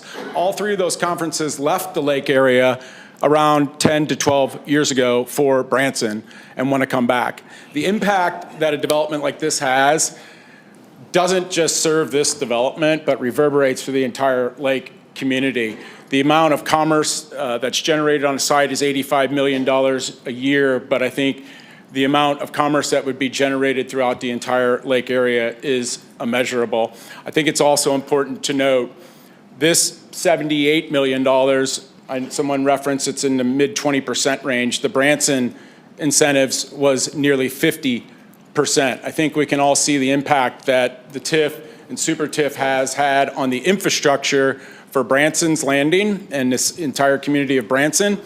The $78 million or so that would be spent on infrastructure and public parking garage for this project, not on vertical construction, but on infrastructure and a public parking garage, will have impacts and improvements throughout the entire lake area, as well as the nearly over $5 million in taxes generated over the period of 23 years that would benefit all the residents, not just people coming to use this. So again, we appreciate your guys' time. We appreciate your commitment to the community. Thank you.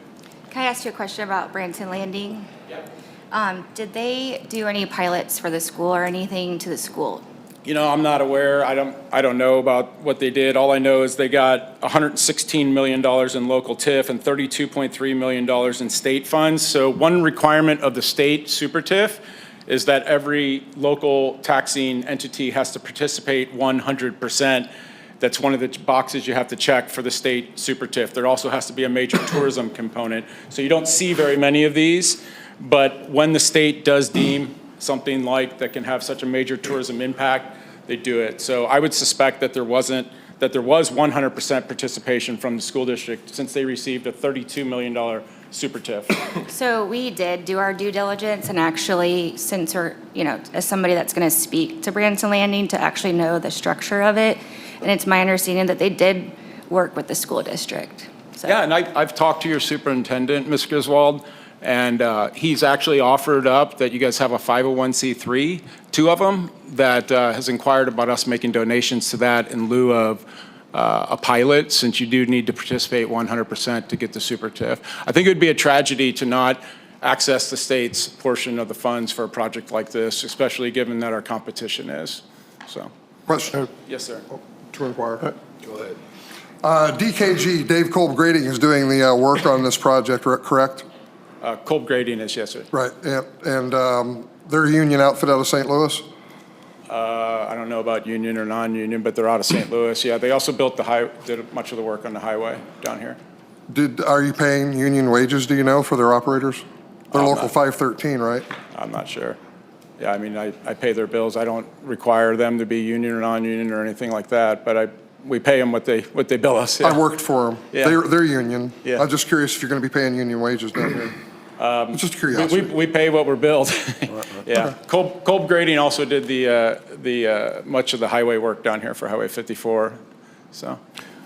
I have a question. Yes, sir. Could you update us on your application for Super TIF?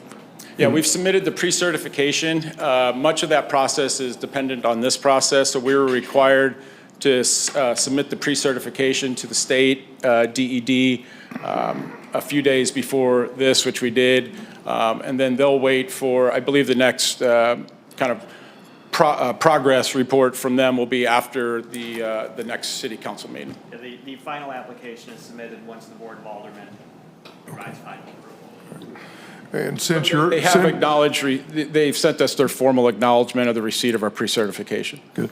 And since you're up here, I understand that you've had more talks with MoDOT about the traffic pattern over there. Yeah, we've had a full traffic scoping meeting, which is a formal process with MoDOT, as well as the city of Osage Beach staff and Lockmuller Associates, our civil engineering firm, which is Cochran Engineering, our architects, the builder.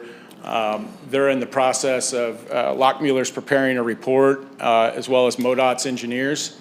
We'll prepare a report. Like I said, they'll study everything from immediately Jeffries Road to intersections miles away and how our development will affect it. And they'll come back with basically what we need to do, whether that's road widening, whether that's a roundabout, whether that's re-signalization of an intersection.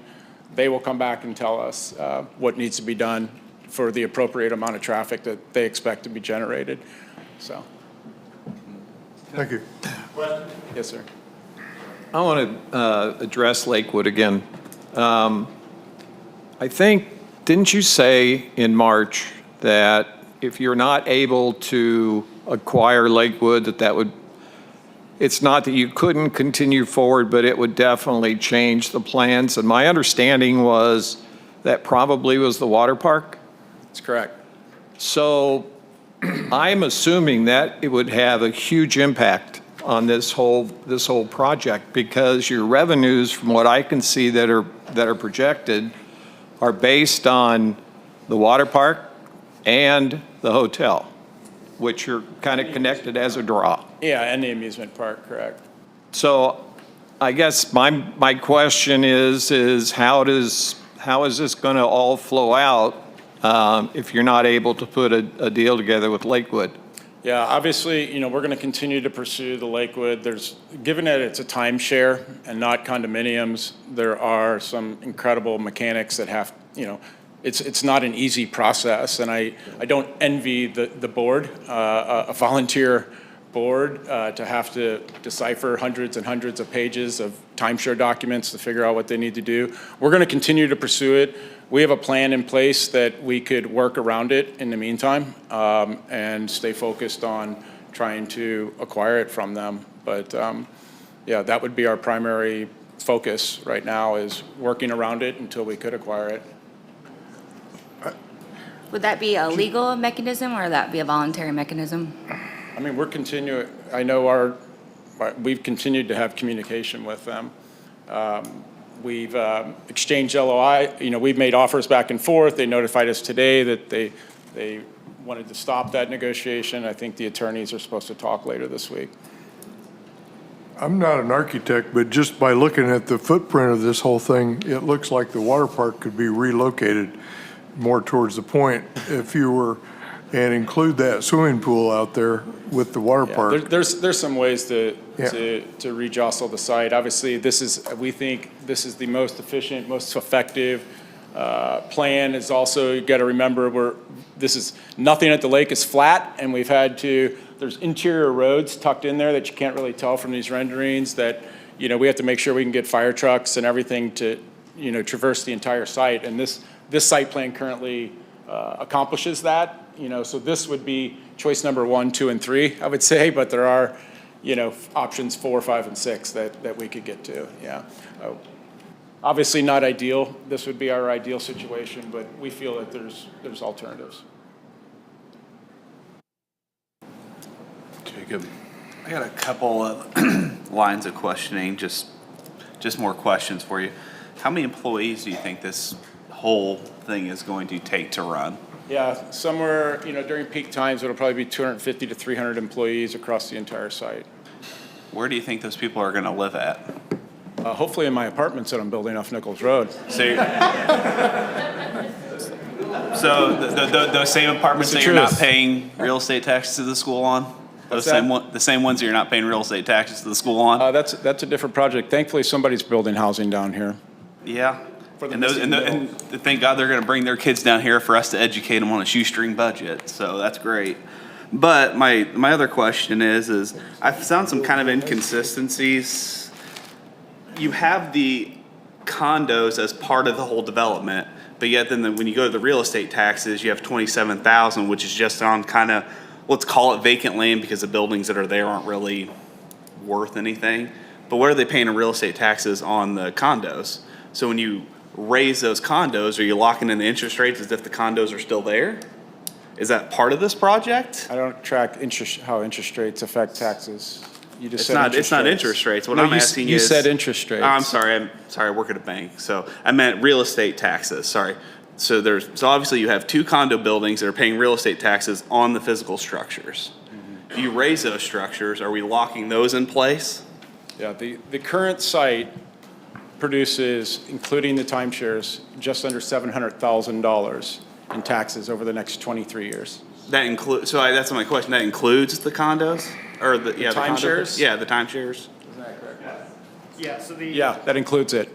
the existing assessed value of the entire area, including the condos, is $957,000. And that included them, even though they're not part of the project. So that $957,000 in assessed value, that becomes your base year. That's where the school gets 680 of that over the period. Over 23 years. Yeah. No, well, the nine. We're going to pay the school district $27,000 a year. But we're going to pay the school district almost that much every year in personal property taxes that are currently generating $0. And you're also generating a bunch of kids for us to educate every year, which costs money. There's no one living on this site, sir. No, but they're living in your apartments that you're going to house them Those at. are mutually exclusive projects. But you brought it up. I think you need to. I mean, that's again, you brought it up, that's where they're going to stay. That's not why we're here. But we're all a community. Every part affects every other part. I mean, and I understand that is. And so I just wanted to make sure that, that also included the condos because I don't want to make sure that we're limiting ourselves on money that's something that's going to be raised. So that's kind of part of it. So, and then again, and this is just one thing, how is a parking garage for your resort and the amusement park complex, how does that help anybody outside this project? Just because there's going to be less congestion because of your project? Well, one, I won't own the parking garage. The parking garage will be owned by the TDD and then given to the city. The incentive structure pays for the long-term maintenance and CapEx reserves of it. Can we charge parking fees and give that to the school? We intended the entire amusement park to be free. Can we get some sales tax revenue from Osage Beach for all the money? You'll be getting $600,000 a year in personal property tax. I mean, according to your numbers, but when those probably come back, it'll probably be less too. Well, Columbia Capital vetted those and they work for you guys. Not for us. Well, it'll be interesting when you come back to me to contribute to your 501c3. I hope you guys are in the meeting too. Yeah, that will be very interesting, and your smugness is very noted.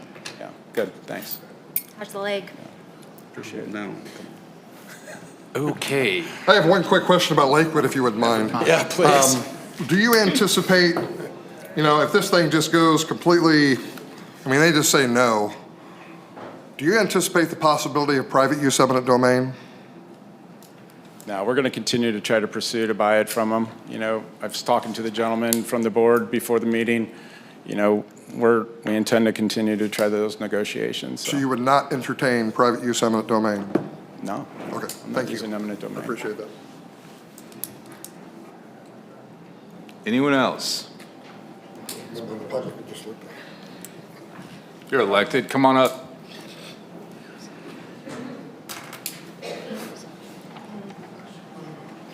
I have a question.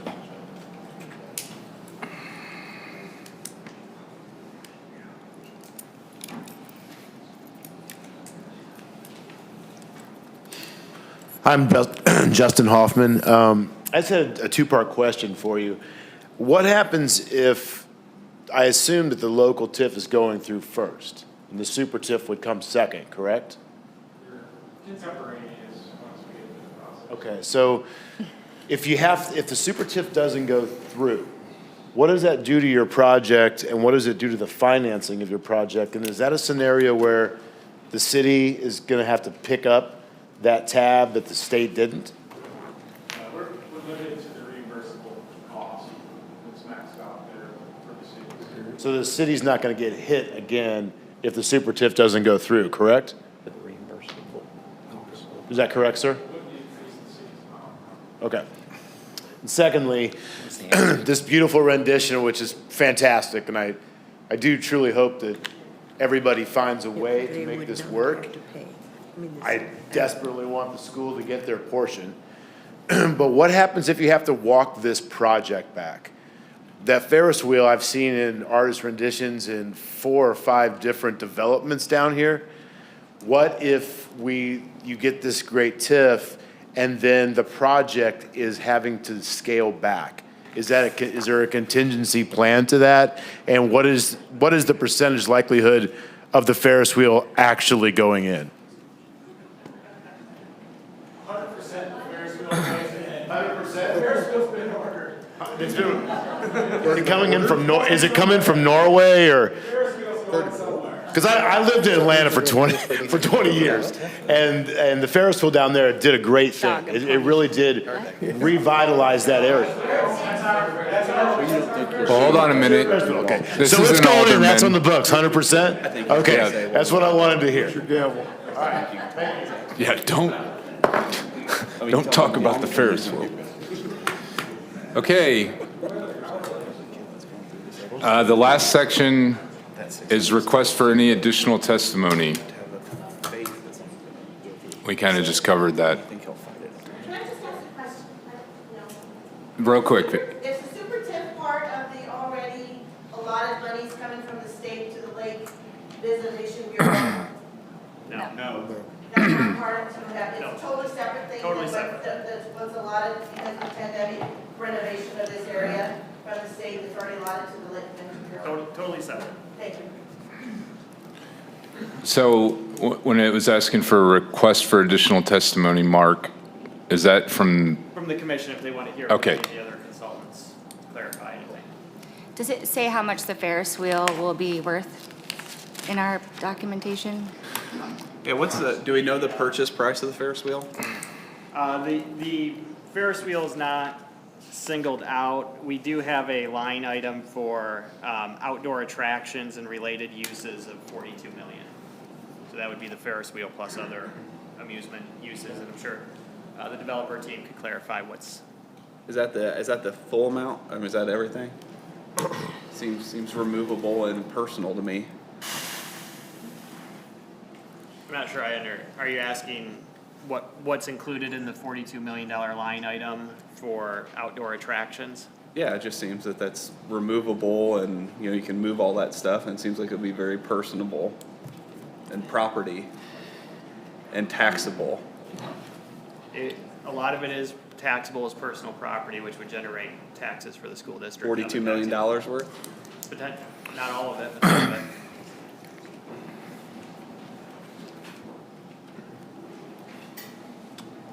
I have a question of the city, I guess, maybe to help some of these folks concerned about traffic. MoDOT won't have anything to do with Jeffries Road. That'll be the city, right? Do you guys have any thoughts at this, except maybe where it comes around there, that might be state right away somewhere in there? The interchange piece. Yeah, just right. And do you all have any intention already on plans to expand Jeffries on down or anything? So I can't tell you what the exact intention is going to be. I do know that there's been several hours worth of meetings on that already. MoDOT owns the interchange itself, including the overpass, so that's them. Sure. The developer has committed already to sidewalking Jeffries to the end of the project, no matter what else comes of it. But ultimately, what we were doing is a traffic study, and whatever the study requires, the developer and the city will do to make sure that some of the traffic concerns of people living down Jeffries, that they're not just driving into a parking lot on the way to their homes. Sure. So that's from an attorney, not an engineer, but I work with our engineers and our city planner, and I know they've spent hours and hours in meetings of this already, and it will be addressed. It has to be. Sure. Thank you. That's all I have. Anybody else? Okay. Entertain a motion to close or continue the public hearing. Motion to close? Second. Roll call vote, all in favor? Aye. Aye. Is that a roll call? Roll call or voice? Do you need a roll call or? Okay. You can do a voice vote for. All right, voice vote. All in favor? Aye. To close the meeting? Well, see, everybody says aye. Okay, who voted aye? But are you, Not to close the what's on the meeting. table? The What do you- public hearing. To close the public hearing? Yes. Okay. It's because you only have 3 of you. Get used to that. Well, do we want to vote on this matter? You're just closing the hearing, Closing the hearing, closing and then the we open opportunity for public discussion Okay. amongst ourselves, right? Correct. And then we vote, Okay. if So- there's a motion made to vote. I believe there's been a motion made to close the hearing, and was there a second? Yes. Yes. And a second. So you can call for a vote. Okay, all in favor? Aye. Thank you. All right. Who appointed him? Next up, sorry, I've never ran a TIF meeting. You guys voted me in here, don't forget. So is there there's a presentation and discussion of resolution next on this agenda. So is there a presentation of the resolution? Presentation and discussion of resolution is what it Yes. says. Thank you, Commissioner. Once again, Mark Spikerman, Special Counsel to the City with Gilmore and Bell. You have completed 2/3 of the TIF commission process. That is, you held the public hearing, you received comment, you reviewed documents. The remaining third is to render a recommendation to the Board of Aldermen. That recommendation, one possibility is to adopt a resolution similar to what's included at the end of your packet. And you'll note that the resolution that's in your packet, should you choose to adopt it, is for the plan that's been presented to you tonight. That plan includes the redevelopment of the Lakewood condominium property as part of the overall redevelopment area. The effect of recommending this plan before you tonight moves the ball along. It moves it to the Board of Aldermen to both give final approval to the redevelopment plan, but also to let the board negotiate a redevelopment agreement. That redevelopment agreement will specify, it'll be incumbent on the developer to either prove that he has acquired the Lakewood property or to come up with an alternate plan for redevelopment that does not include that property. And that would be set forth in the redevelopment agreement. Now, there's a chance, a hypothetical, that whatever his alternate plan is would materially change the redevelopment plan. If there's a material change to the redevelopment plan because of that alternate hypothetical that we don't know exists yet, then we could call you back in the future to consider that change. But right now, before you is the redevelopment plan that was presented tonight. Who determines if it's material or not? The city will. There's standards to follow. The resolution, if you'd like me to go over it, again, it starts on page 94 of your board packet. It's the last couple of pages of your board packet. It essentially makes some findings. Can you tell us what document you're looking at? I have the board packet that I believe you received. And And on in page the- 94? Yeah, in the lower right corner of at least my printout has page numbers. And page 94 of 98 is where the resolution starts, the very last pages.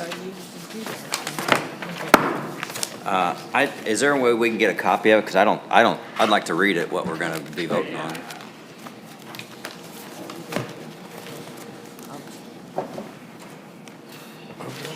You say this is in our board packet?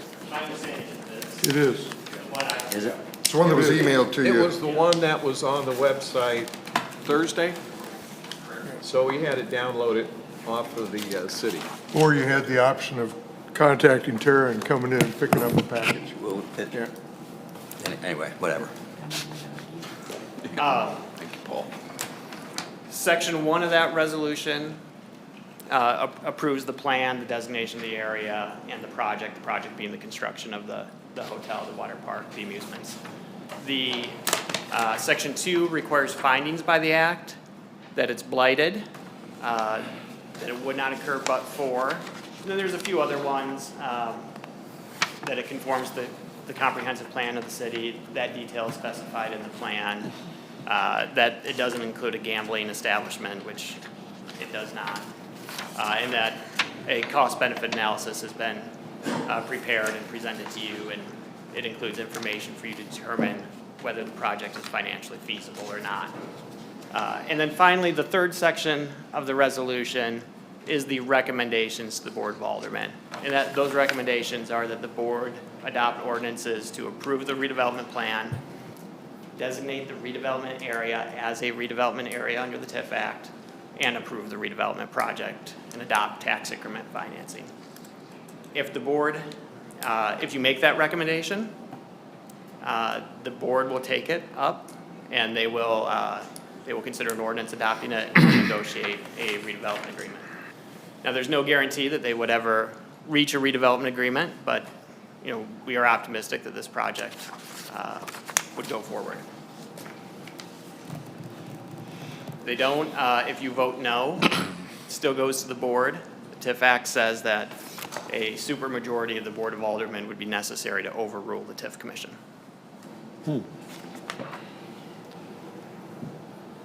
Can I ask you a question? Yes. Just help me understand how we can approach this when the Lakewood piece of it, which I believe is a big chunk, is out there and hanging, and so it's not being presented. I mean, it's being presented as part of it, but it isn't.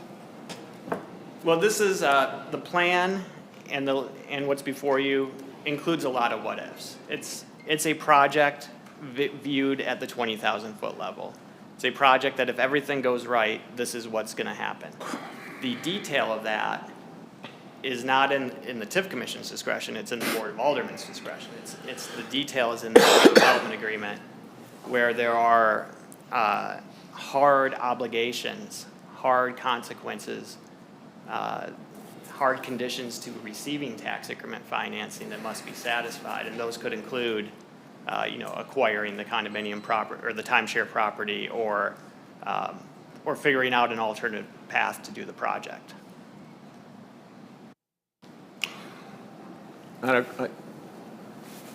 don't know that it, quite frankly, boosts the confidence in what is an exciting project, but unless that's not a big piece. But what I personally believe is that it ends up being a big piece of the project. And it's just difficult to come to grips with that when that's such a big, open, unresolved issue. Maybe it's just me. No, To require, it is an issue. to require. Yeah, go ahead. I agree with Mr. Crane.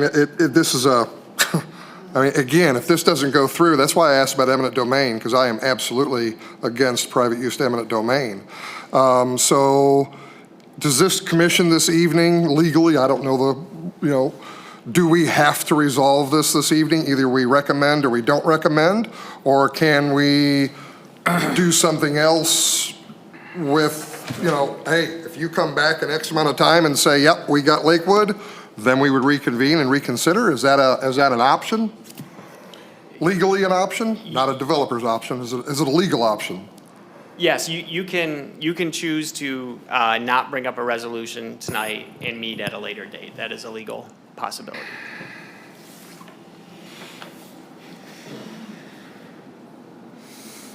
Meaning it's not a no, it's. Right, it's Yeah, yeah, it's basically right. tabling this decision-making process until we know for a fact whether that chunk of the development is able to be brought into this process, because I absolutely agree. I mean, the whole thing is beautiful. I think it's great. I believe, Mr. Tegedoff, that if they can't get this, that they can rearrange some things. I believe that, but I don't see how that would work so well. And then you would have what you've already just considered as blighted, a piece of property sitting there that's, well, considered blighted. So, you know, that's why I asked. Another alternative would be if you, and this is your decision to make, not mine, but just as an alternative suggestion. If you like the plan, you could approve the plan and then further recommend to the Board of Aldermen that they not enter into a redevelopment agreement until such time as the Lakewood property is under contract. But they wouldn't have to honor that at all. They could go right ahead and do whatever they wanted to do, right? They could, but it'd be a public statement that they'd be ignoring, and sure, they'd have your wrath, I'm sure. Well.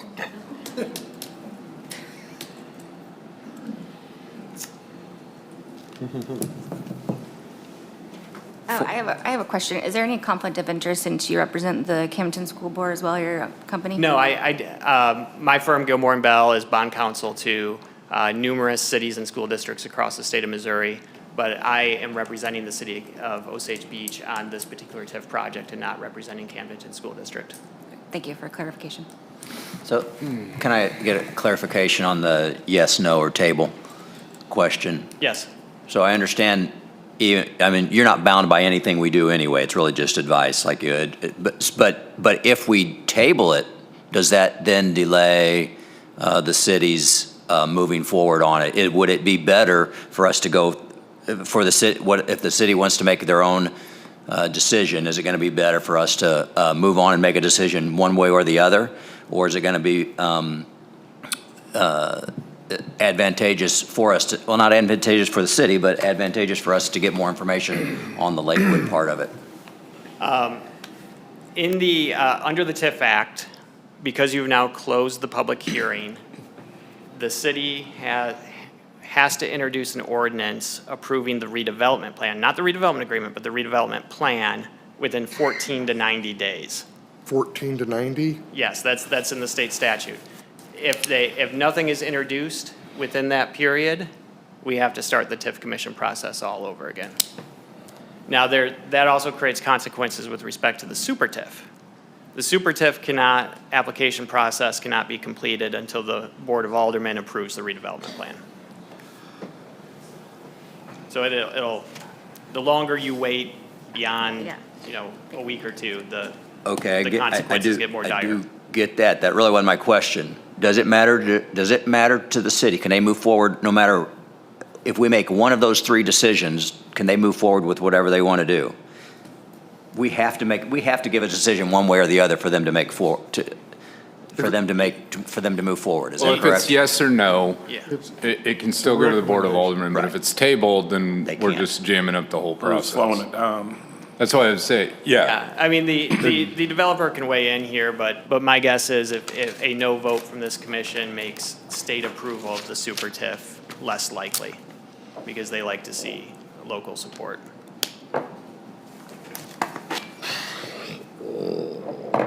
I don't believe you. I think it'll go to the board anyway. I do. I really do. I mean, it would go to the Board of Aldermen, but it's the state. Yeah. The State Department of Economic they're gonna Development. They're going to frown on it if we say no. Yeah, they have discretion to vote yes or to decide yes or no on a super TIF application. But even a no vote in certain taxing districts went to the lieutenant governor and said, since our no vote, and we have a resolution or whatever from our taxing districts to show support, that still opens, it's not solely based on the vote, legally. It's not solely based on the vote, no. Yeah. So you're thinking the lieutenant governor is going to look at that and say, oh, the TIF commission in Osage Beach didn't vote for this, I better. I would not presume to know what the lieutenant governor would do, but I'm not aware of any, one, there's not very many super TIF applications in the state, but two, I'm not aware of any that did not have local support at the TIF commission level and were ultimately approved. Go ahead. I move that the resolution be approved as presented. Second.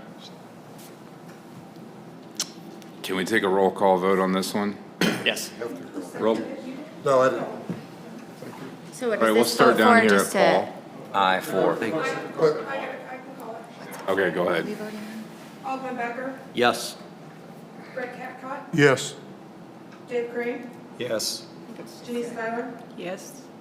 Timothy Gardner, Yes. Bob Van Hook, Yes. Chief Paul Barari, Yes. Mike Skelton, No. James Gohagan, No. Jacob Nucci, No. Gail Griswold. No. Passes. 7-4. To adjourn, I imagine. Is that in discussion? Is that? Too many what ifs. Move to adjourn, I think. Okay. So I thought we Your had- motion to adjourn. Second. All in favor? Aye. You need this Have back. more discussion. I guess not. That was less discussion than we had on the other one. I thought we'd have more discussion. The super TIF. I understand.